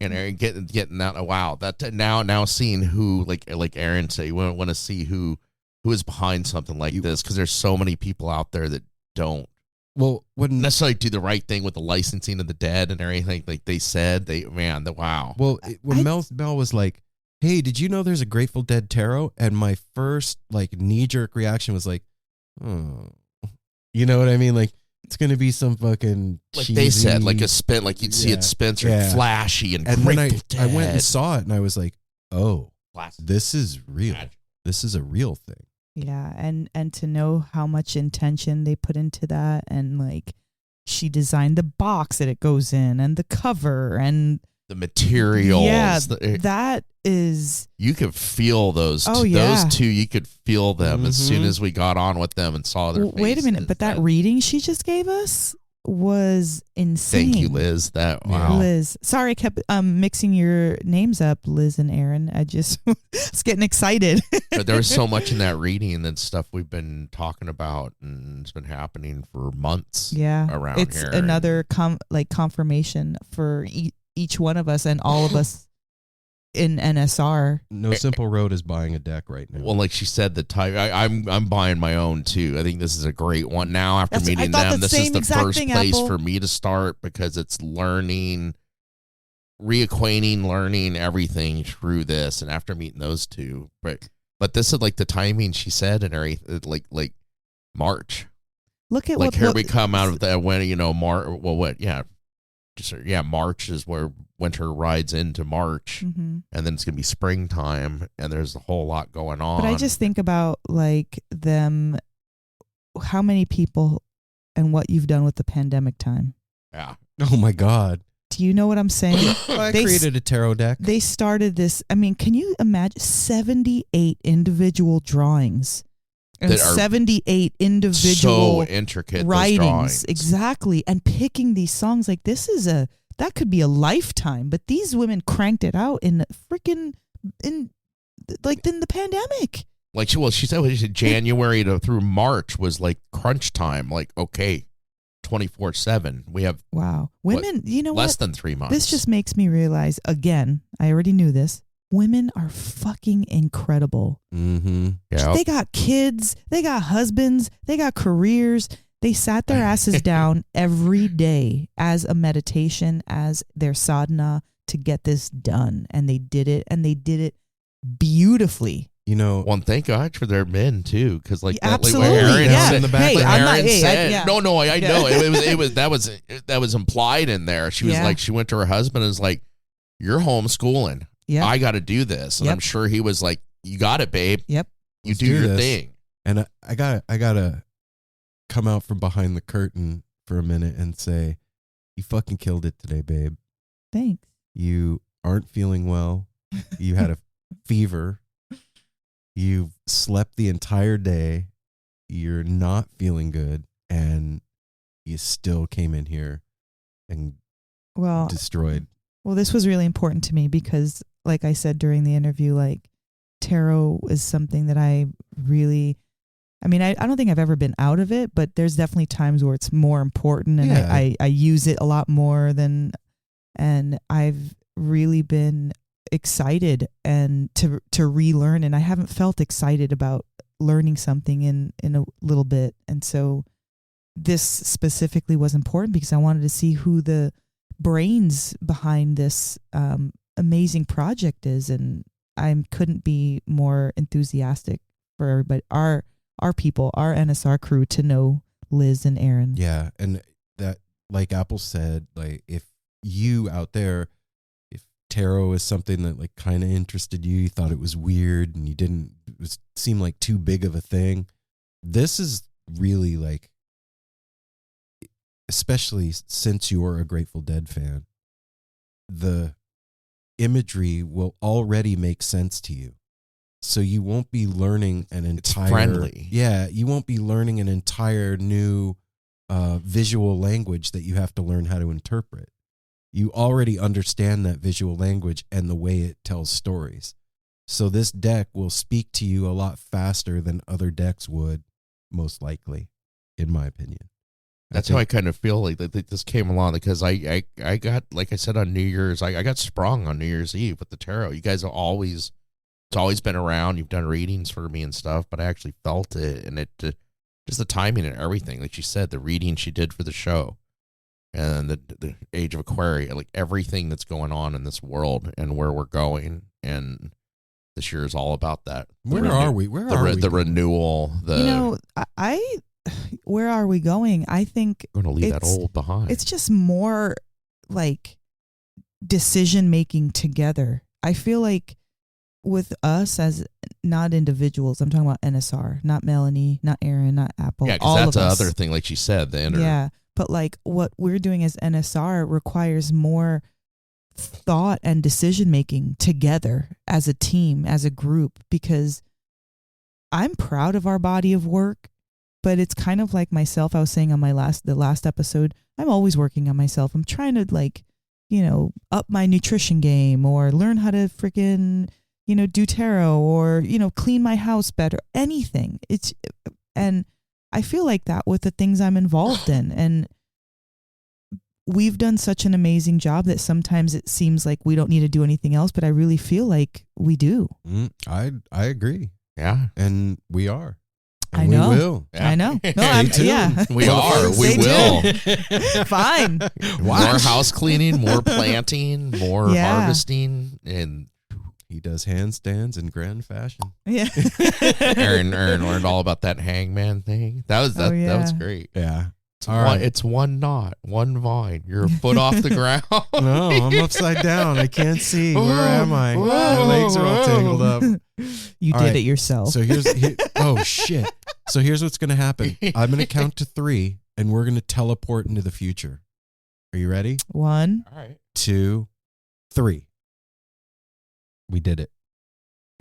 That, I'm in the We did future do now. it. Teleporting- Time keeps on slipping. my hair feels longer. My nails grew.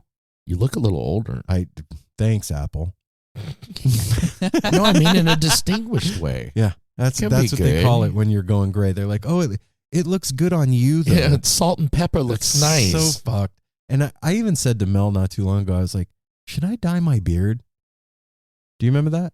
Yeah, I remember you saying that outside one time, and Mel was like, Look, I think everyone in this room, including Darwin, there's me, Apple, Darwin, and Erin, we're just going to write out our age as naturally as possible. If something comes up that we want to try, fine. But I think that we're all looking good. We're doing good. Let's just keep it that way. Yeah. And it looks good. I remember when that came up because we all were out there and we started laughing. I brought up, I can't remember what movie that was, but like the dad's all gray and he doesn't tell anybody and he goes jet black. The dog starts barking at him. His grandson doesn't know who he is. It's like when you shaved. Like, don't mess with do that. perfection. You look great, babe. Everybody loves you the way that you are. Okay.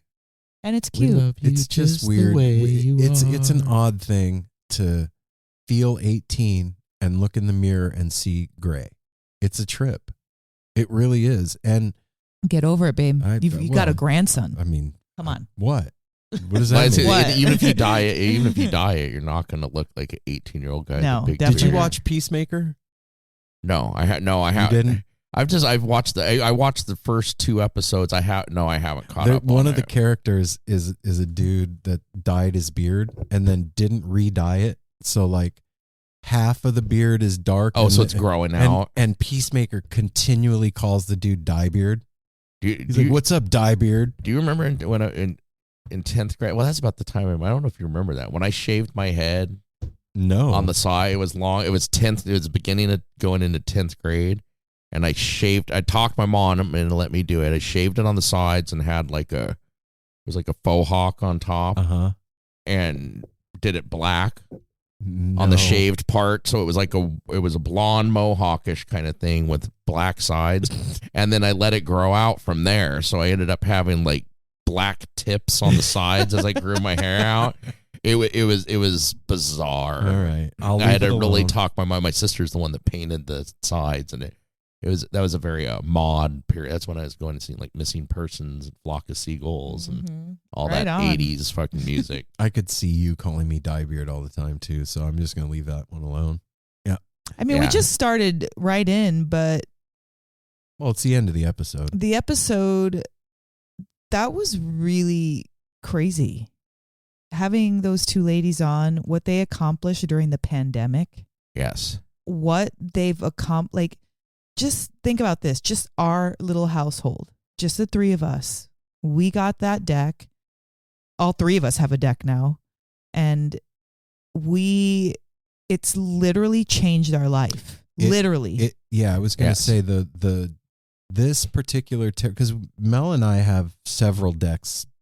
And we love all of them. Toth deck. That Crowley deck. It's gorgeous. The imagery, the colors, the symbolism. It's really what made me fall in love with tarot in the first place. But this deck has been an agent for change. Yes. In this house. Like, not in no small way either. Like, no. I've had a Toth deck for 28 years, at least. I have never in 28 years of having that deck woken up every day and pulled a card. And journaled about what I pulled. I have done that every single day except for like 1 or 2 since I got this deck. And not because I felt like I had to, but because I want to be around it. I kind of like offhandedly was like, I feel like that's your deck. I want my own deck. And then I was kidding, but not at the same time. Like I didn't need another deck. And the second I got a deck it actually came on Valentine's Day. I opened up that deck and I got the box and I hugged it like it was a baby. Like it felt like it was mine. Like it was a connection. It was just a straight up a connection. And the same, I've been pulling a card every day. And even though I have gone through my cycles of being super interested in it, then like kind of putting it down and not looking at it for a while, even years or months, this deck, it like calls to you. Mm-hmm. It wants to be known somehow. Like that's what it feels like. It feels like it's asking to be known. And I've never felt like that. I have I probably have like 20 different decks, Oracle decks, the Rider-Waite deck, all the Hermetic Tarot, all of them are gorgeous, but this one is like, you're mine. I felt like, like when somebody's like claiming you, it was like, you're mine. Well, and it speaks so effortlessly to me. And I don't know if it's because of the imagery that's on it or what. It's the whole thing. It's a mix of all that, the familiar imagery, and it's also fun because there's the cryptic puzzle of trying to figure out which song goes with each card, because each card is represented by a song or a character in the song. In the song. So this got me back into it completely. Erin and Mel and I have been doing tarot their whole life, like they said, or their whole relationship together. It's always been part of it. And I wouldn't say spooked, but just a little like, oh, I'm not worthy of that. I need to know too many things. And I didn't realize. And you know so much too, though. Yeah, and then like these two have tried to explain to me, and I was just kind of always a little intimidated by other decks and stuff. And then after the interview that you just heard and meeting Erin and Liz and hearing their intention behind this, and also of hearing like Mel point at something else beautiful that came out of like COVID and this lockdown. So many things we're discovering now that blossomed and came to fruition through these tough times. It's amazing what can grow in the crap sometimes. Absolutely. I don't know how personal you want to get with what's going on in the past few weeks. Yeah. But I think you should share some of it, man. Not all of your deep stuff. Well, whatever you're comfortable. Like kind of in a nutshell. I'm in a nutshell. Oh, we can't. I stole that one from last week.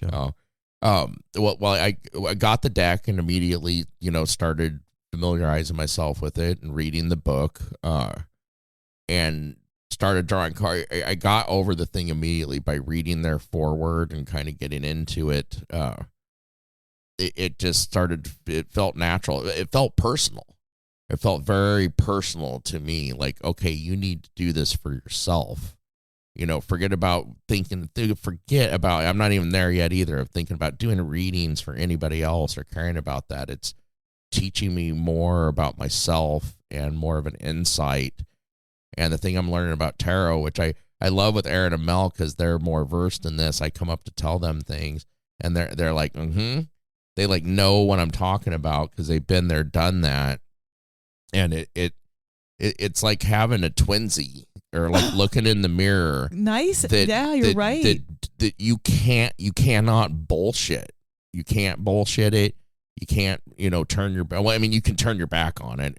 That was part of one of the things I did at first. I was very into it for like 3-4 days. And, we get busy around here like anybody else does in our lives. So it was not on the shelf. It was actually on my book or on my coffee table. And I had literally ignored it for several days. And also, this is the same thing we were talking about, how we've changed the studio and the room. I kept putting that off. This is something I mentioned like last year during the summer, and then just buried it and was like, no, I'm too comfy in my big room. And it brought it very much back to light and made it happen this weekend. How did the deck make that happen? The other day, that's what I'm getting to. Okay. After this ignoring, it was the cards I was pulling is like, you have too many possessions. You put too much stock in these possessions. These possessions take parts of you. And I'm learning how to interpret this too, because you got to read between the lines and make it apply to you. the things that each card represents and tells you. It's going to be different for everybody. You got to figure out where you fit. Dude, you're going to be so fucking good at this. Anyway, go ahead. Well, just before you finish, Apple, like, you're so good because of the way that your brain thinks is like you're like into research and you're connecting dots a lot. You like to do that. That's exactly what this requires. You're going to be so good. That type of mind. And sharing this with you guys too. It's that, sometimes I share stuff right away. Sometimes I'm learning too. Sometimes it's good to marinate on it a little because it's not exactly what you think at first, especially with this. Mm-hmm. I've pulled a few cards where I'm just like, oh, bullshit. How does that even pertain to me? I don't have a lot of money. It's talking about my finances and investments. Well, that can mean a whole lot of fucking things. Your investments in yourself, relationships, you got to learn how where you putting your energy. And just the way they wrote the book and the intention put into this, it's just so clear to me. And there's that connection, like Erin was saying. I've been listening to this music my whole life. So it's embedded in there along with other stuff. But okay, so back to I'm ignoring it, like kind of like, oh, God, I had a hard day at work. I don't feel like reaching over there and pulling a card and reading a chapter, like now I can say that because it was such bullshit that just that lazy thing where plus I realize now that it was scolding me. It was telling me things that I didn't feel like dealing with at the moment. Well, when you say that, I have to when there's an asterisk next to something at the bottom of the page. So scolding me. Well, when Apple says that, what he means is like what the card represents made him realize something about himself that he didn't want to see. Face. Yeah. Like the card didn't yell at him or like it wasn't a negative thing. It's just it makes you, sometimes you see things when you're reading and then you're like, oh, that's how I do. No, it's not. You know what I mean? Like, and I'm not can't deny it when it's just you. You can't invite the tarot into your life and not think it's going to change it. Right. So but that's what he meant by that. Like, it's not anything spooky. There's no spirit in here telling him shit. Oh, okay, yeah. It's him realizing something about himself that he didn't want to face or heretofore didn't want to admit. Yeah, and in this way with tarot, you can't deny it.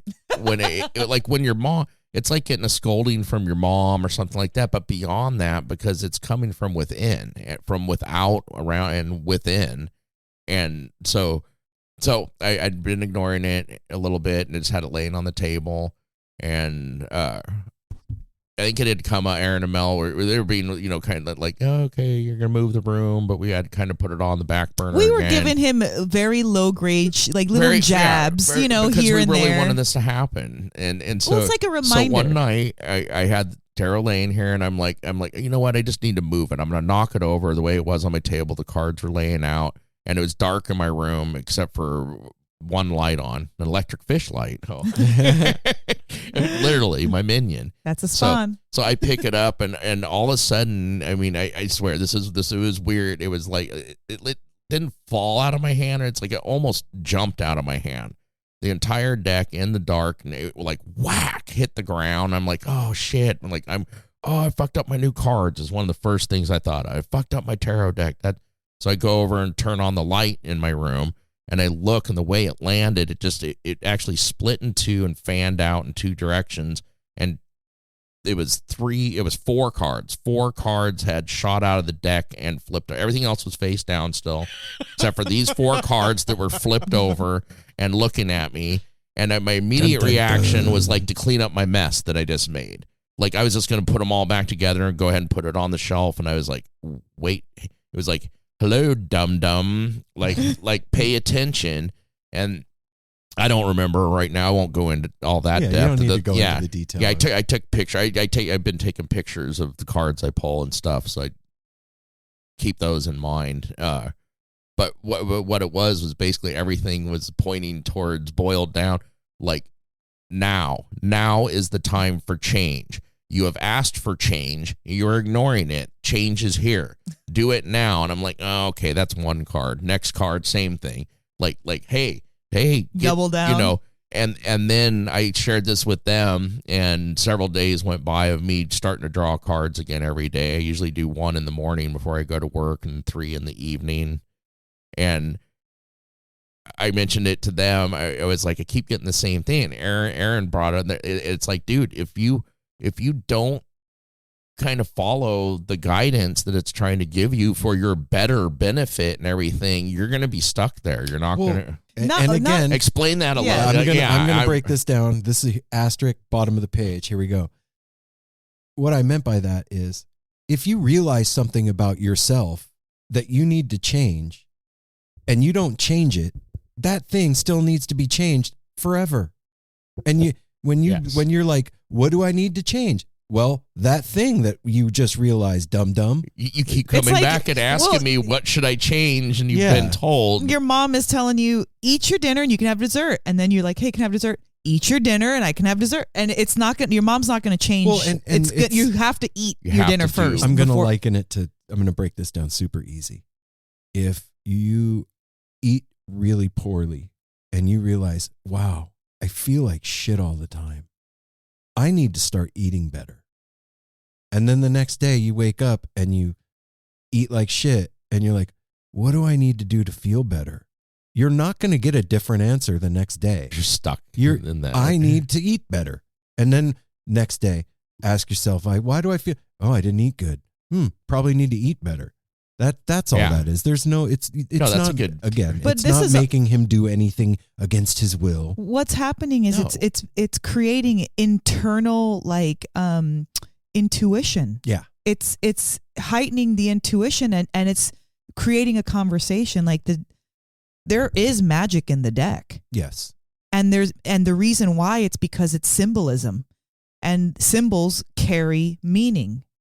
And because the Grateful Dead has this iconography that's been being charged and carried around for years and years and years, put on these cards with the meaning of the original tarot and all of their meaning, it is strong. Powerhouse. So it creates magic and movement and questioning and intuition and all of those things by playing with it. There we go. So there's the at the bottom of the page. Please continue. No, I like that. Well, this is good because I have a different way with word that and I'm not as I'm learning, but that's what's so awesome about this deck and the way they wrote about it. Your explanation is perfect. I'm just making sure that there's no misunderstanding with anybody out there that like, whoa. Totally. Well, because that's how I've been there at points in my life and everything. I was taught at a young age that this isn't for you. That you don't understand this. This is something. Basically, like this is for grown-ups. Someday we'll tell you why. Well, you're 52, dude. Yeah, and things come in your life when they're supposed to. So that happened, and I'm like, it was just like, whoa, okay, I can't ignore this. I was going to say deny this, but it's like, can't ignore this. It's a personal thing. I mean, I could ignore it, put it on the shelf and forget about it and never touch it again. But I realized the power that was being sent my way, then the intention. Wow. Well, and once that's a big statement. And once you see something about yourself that needs to change, that you've like, is felt right. The feeling of that thing needing to change, you can't really, I mean, you can put that on the shelf, but it's going to be like a thorn in your brain. It's always going to bug you. It's going to be on the shelf festering a little bit and stuff. So long story short, after all that, we moved everything this weekend. We started at 2:15 on Saturday, and we were done, ready to record to do our interview today with Melvin Seals, who blessed our new studio. Our little, what a better person to, and there couldn't be a better person to bless something than Melvin Seals. Mm-hmm. So we got it all moved within 24 hours. There's, now it's going to be weeks of fine tuning, hanging things, but it was a refresh for the whole house. Dude, Mel, I had a big desk in here that I didn't really use much anymore. And Mel now uses that, and that moved into her room, like in the basement. She does her collaging and stuff. His movement literally blessed Everybody got an upgrade. Everyone got an upgrade. When I was putting together my little area, I was almost in tears. Just the organization of everything, and like, even though I'm highly like, I'm a messy person, but I'm not a dirty person. And let me explain that. Disorganized. I leave shit everywhere. If I have my book, I leave it up on the counter. If I have my phone, it's down in the bathroom. If I have my shit's everywhere. But I also kind of know where I put stuff sometimes. Yeah, right? Mel's the person I'm like, do you know where these things are? And she's like, yeah, it's under this, over there in the back. Yeah, so the thing is my desk was very fucking messy because I've got all these projects going on. And when that desk came in there, the Apple gave me that desk and I was able to put it together. I realized I just needed somewhere to like a way to be more organized, and it like blessed me. It took a feeling off of my shoulders that I didn't know I had. And it gave us all, the one thing I love about it too is we all had our own separate projects. Mine was getting my room moved. Erin's was getting the studio and his workspace for work set up. Yours was Mel's was setting up hers down in the basement for all her collage stuff. And that made me so happy at the end of the day for both of you for participating, which it did require all of us. It required a house full, plus our good buddy Cody to come over and help us out, who was always such an awesome person to be around. But at the end of the evening, when I went in, I went in to tell Mel like couple features of the desk that she might not know, and she'd already figured everything out and stuff, but I saw her, she was sitting in there so pleased when you were sitting in that seat, and then like the keyboard thing I wanted to take off, she's like, no, it was perfect. That's where I keep my things I'm working on, my active projects go full, perfectly suited for Mel. Mel used that better than I ever have. You know, and thank you, Apple. Like that, for real. Thank you so much from the bottom of my heart. Talk about like, sometimes we just get moving, you know, like once inertia happens, is just get going, and then whatever the way things are afterwards is just normal after that. Just take a minute, the two of you, and just sit here for a second and look around. Look where we are. Like, this fucking thing started on the porch in front of our house, and then to our dining room table with one snowball microphone and at first, and then into a bedroom, and now we're sitting in this huge fucking studio looking at a beautiful sunset with the trees. And it's like, Apple, man, your shift, you moved No Simple Road up. Yeah. You leveled us up, dude. It leveled up the house. It leveled up our relationship, our house, everything. You guys, now we're getting all emotional. You guys, last night I was I was just so elated to hear your guys' praise of and it wasn't just it was directed towards me but it was directed towards what we're doing. Yeah. Not just No Simple Road, but this house, this household, our relationship, everything.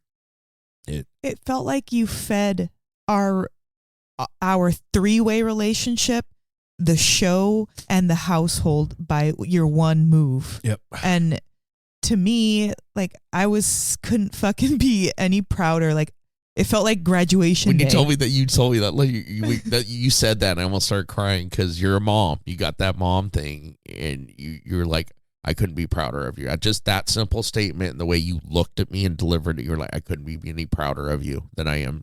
Seriously, for you doing this. like, And I was like, and well, like, if I would have responded, I would have been like, I was like, thanks, Mel. You know, a while back, when we did that Reed Mathis episode, I had written Apple a letter, and it's our thing, it's personal, but like, you know, Erin, we have such a unique and dynamic relationship. Like, the three of us, and then each one of us individually with each other. Yeah. And Apple is straight up my brother, but not just that, like he's another best friend. He's so many things to me. And so to see him like pull himself up by his bootstraps and take no for an answer, for like Erin was trying to like, postpone it for good reasons, but still like he was, gave him a little bit of, crap about like, well, maybe I next wasn't week. giving him crap. I was just stating facts. Yeah, he was was being realistic, and I wasn't having it, which is not my usual MO either. I usually would just be like, fine then. That's what Put it was. For another year. It was like, I'm not fucking no. We're gonna do this. If you don't want to, too fucking bad. Like it was, and nothing was said like that, but it was like the way that you said it and the strength, and it did, man. It changed everything. One move changed everything. It was like checkmate. Yep. And one of the like, I'm really a visual person. Like imagery is a big deal to me. I'm artist and stuff, and like when I read cards or like I'm tripping really hard or I get images, like pictures that tell stories in my head. And what I see is like, if you picture like a stream or a creek, and the stream is flowing, and there's like, pine needles and like rocks and stuff on one side, and the water's still like cruising. It's flowing, but there's this like pile of stuff that's stopping, hindering some of the river from flowing and doing its thing. Yeah, you literally like came and scooped that shit and set it on the bank, and like everything started moving the way it should. Well, and I needed to, for everybody listening out there, the other thing too we talk about, especially through this last couple of years of everything we've all gone through, I mentally, health-wise, really needed this to happen. And things happen when they're supposed to. Probably would have been, it would have been awesome if I would have done it a month, 2 months ago, whatever. Things happen at the right time. I was stuck. And then like last few weeks, I keep talking about that, where I'm at, like my week and stuff. Spring is coming. It just felt like it's time for renewal, change, getting rid of old things, moving on. We're coming out of the muck. We're moving on. Things are happening. And this was one of the very important things to unblock that flow for myself and for our household. Yeah. And like I said, like the river is still flowing. Like it wasn't, you weren't holding anybody up. It's still going down. But no, it's but it's just the imagery you just described. I'm picturing myself I'm that clumpy thing that was starting to build up, and I needed to like clean it out and get back in the flow. Yeah, it's heavy, man. I came down here while Mel was still at work, and you were taking a shower, and I was like trying to get the lighting right for our interview with Melvin and stuff, and like retooling everything, and I just sat down in my seat here and was like, holy fucking shit. And like, it can seem small if you think about like, you just move your fucking room downstairs, dude. Who gives a shit? What do you guys make such a big deal about? People are like, what the wow, hell? They moved some furniture. You moved, but it's like so much more than that. And we're talking about energy. And even like how it feels. We sat down and did that interview with Melvin, and it feels different. Mm-hmm. It put me on a different footing. And it felt just like you said, it feels like the flow is more, or there's more flow. Yeah. We were packed in that room having to move everything every time we did something. That's what I was going to say last night, too. The same thing. I got it from both of you. When I saw Mel at her desk, and when I came in here, once you had gotten all set up here, you had this was shambles, getting this set up still. Stuff. But you got your workstation for work set up. And when I came in, you turned around the seat, and you had the biggest fucking smile on your face that was like, was like, I couldn't have bought you a present that would have made you as happy as having this, because you needed it too. You've been crammed in that room for 2 fucking years working from home, and all of a sudden you got space. You're looking out a fucking sliding glass door at the pine trees. Darwin's in here with space to lie down. Shit happens for a reason. I almost feel selfish that I was in here. No, and man. not, Oh, but no. I know we've talked about it. I know, but that it just was like, oh my God. And the thing I got out of all this too is like, just start making the right decisions and doing things when you know what you need to do. It's hard. Well, It is, that's part of especially our in the muck. Well, this is our personalities. That's what like Aaron, he immediately will change something. It might not be the change that needed to happen, but he'll immediately do something. You maybe sit on it for a while and it takes a minute and okay, so whatever. But like everybody's got their own style, and we're getting tissues over here. I know, because everybody's got a drippy nose. I know. There's no right or wrong way. Don't ever feel bad about staying in here. You needed this. You needed this place when we first moved here, and now every single one of us in this house is in a different place. So we have to reflect it. And, feng shui is another, I'm not really into feng shui, but everybody can understand when they walk into a house and they feel if maybe it's a safe space, if it's like cramped, if it's like welcoming. And now the studio feels like it feels like open for business. Yeah. And, you talked about like when I turned around in my chair at my workstation yesterday, bro, just being able to throw away that plastic thing that I was rolling around that me and Mel tripped on walking in the just studio. being able to throw that away. What I was smiling about was rolling on that bamboo mat that I got right there. Holy shit, dude. It's the best rolling experience ever. Okay, so what Aaron's talking about is when you have a home office and you don't want to screw up your floor, you buy that plastic mat that goes underneath the wheels of your chair so you can move around and not screw up your wood flooring or whatever. Aaron had this cheap whatever one. It was pissed us off every day. Apple has this luxurious, gorgeous like bamboo mat one down here in my room. And wasn't really being utilized too often. And so Aaron gets down here, gets on that mat. I was like, holy shit. That plastic thing, I daily was like, this fucking thing, God damn it. I'd walk in there and trip, and I didn't want to be in there in the first place. I'm at work, and like now I'm tripping on something, or I can't roll, or I'd roll onto it and it would all bunch up, and it was the most annoying. I was so thank you. You're great. No, I'm so happy, Pat. Well, just a real quick little backstory, too, so that nobody out there is like, what the fuck does Apple have a desk and all these nice things and doesn't use them? I did when we moved up here.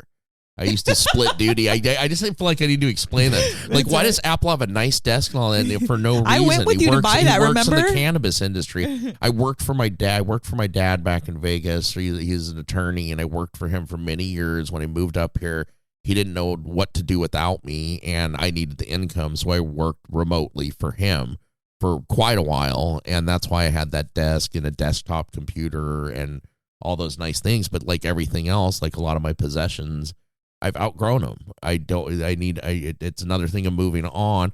There's nothing I like more than giving something. I don't want any money back for something I bought. I want to see somebody else enjoy it. Yeah, that's you're my favorite thing. Yeah, you've got a good heart that way. I love something that I love and that I'm now over. I want to see somebody else love it like I did in the beginning. That's what I want. I don't want any money in my pocket or anything. I want that big smile. That's dope. I just know you got it. That everything is different, and this feels so good. It feels right. And I'm so grateful to everybody that listens to the show.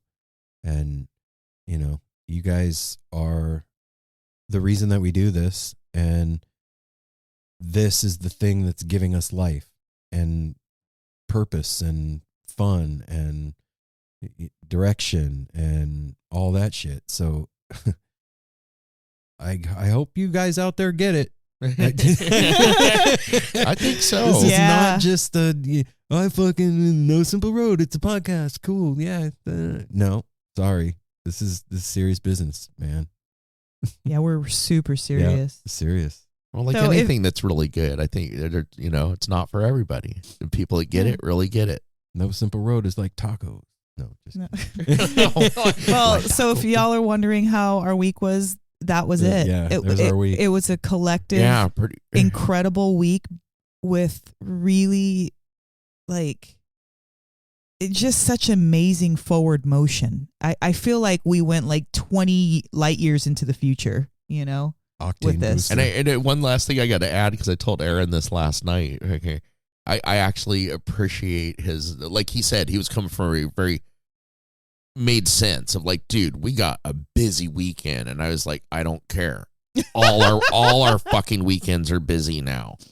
He stood up for himself. Erin gave it, because Erin and Mel have always been my best cheerleaders, whatever, for whatever I do and stuff. But Erin gave me a little stink Friday night. Not stink, but it was like, no, not this weekend. It was a little stink. It was. It was. And I was like, what the fuck? I was like, well, I'm doing it. If I don't do it the next week, blah, blah, blah, When blah. you said that, I was like, he's right. Shut the fuck up.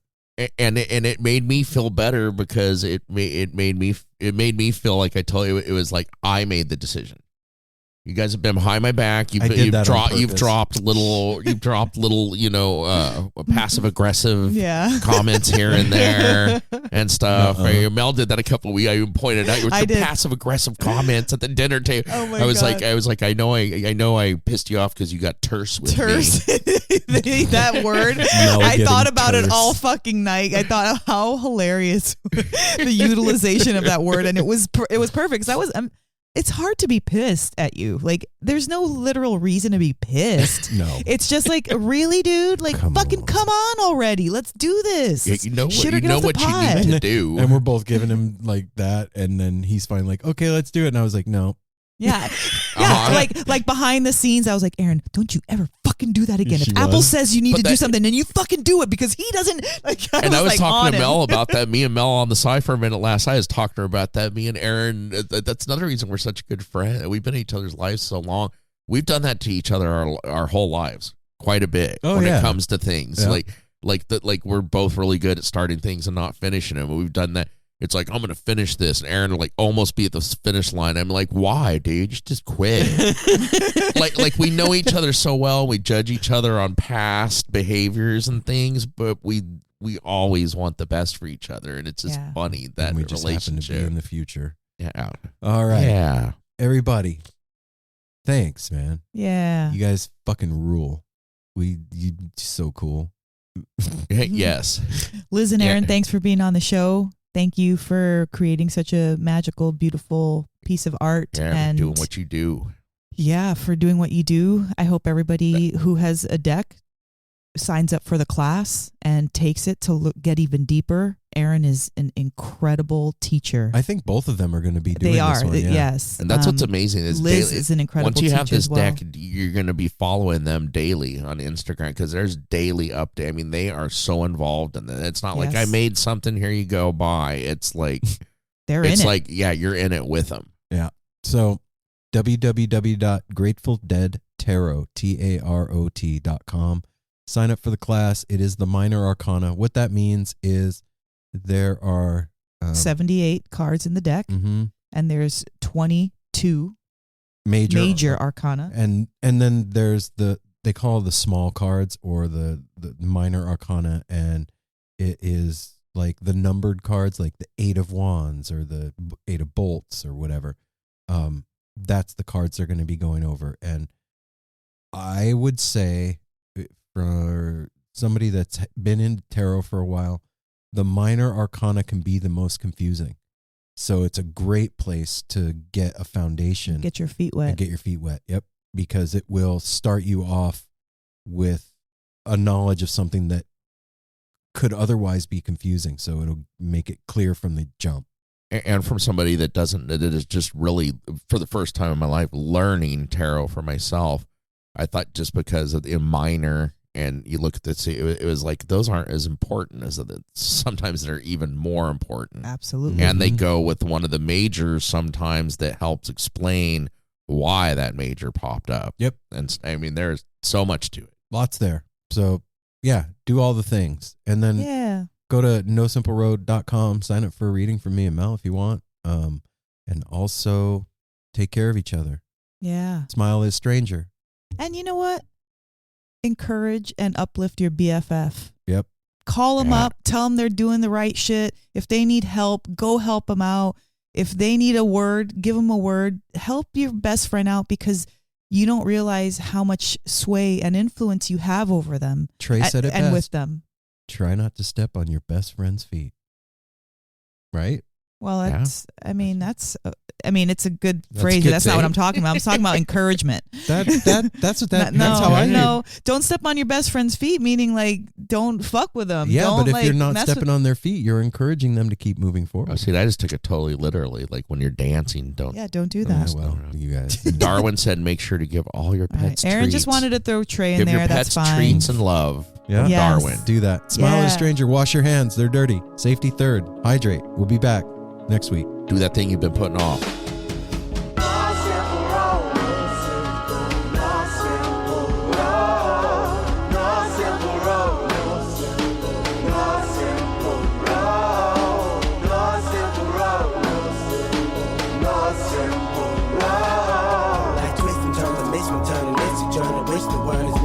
But it's a burden.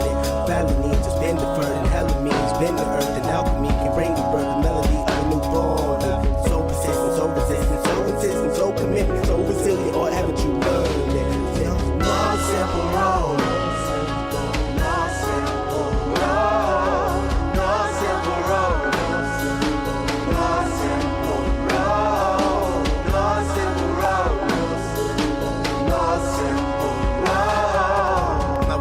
Shattered as I focus through the spot in the corner that is still intact. The react is both a defense mechanism as well as a fear. We've traveled this road before, so we may think, but it's a tad bit of strange similarities that feed an A equal A complex. The fears of your past do not equal the perplexities of the current road.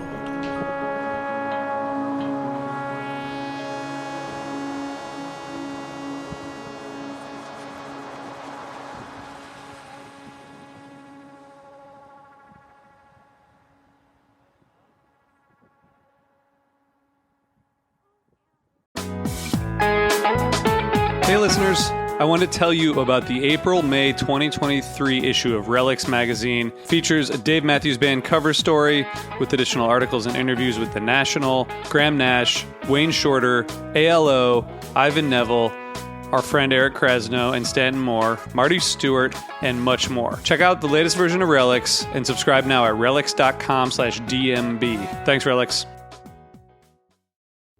Hi, this is Henry Kay, host of the #1 music history podcast, Rootsland. Come with me on a journey to Kingston, Jamaica, where we explore the world of reggae music and the untold stories of some of the genre's greatest legends. From the ghettos and tenement yards where the music was born, to the island's iconic recording studios. We are so excited to team up with Osiris Media, the leading storyteller in music, because as you'll hear, sometimes the story is the best song.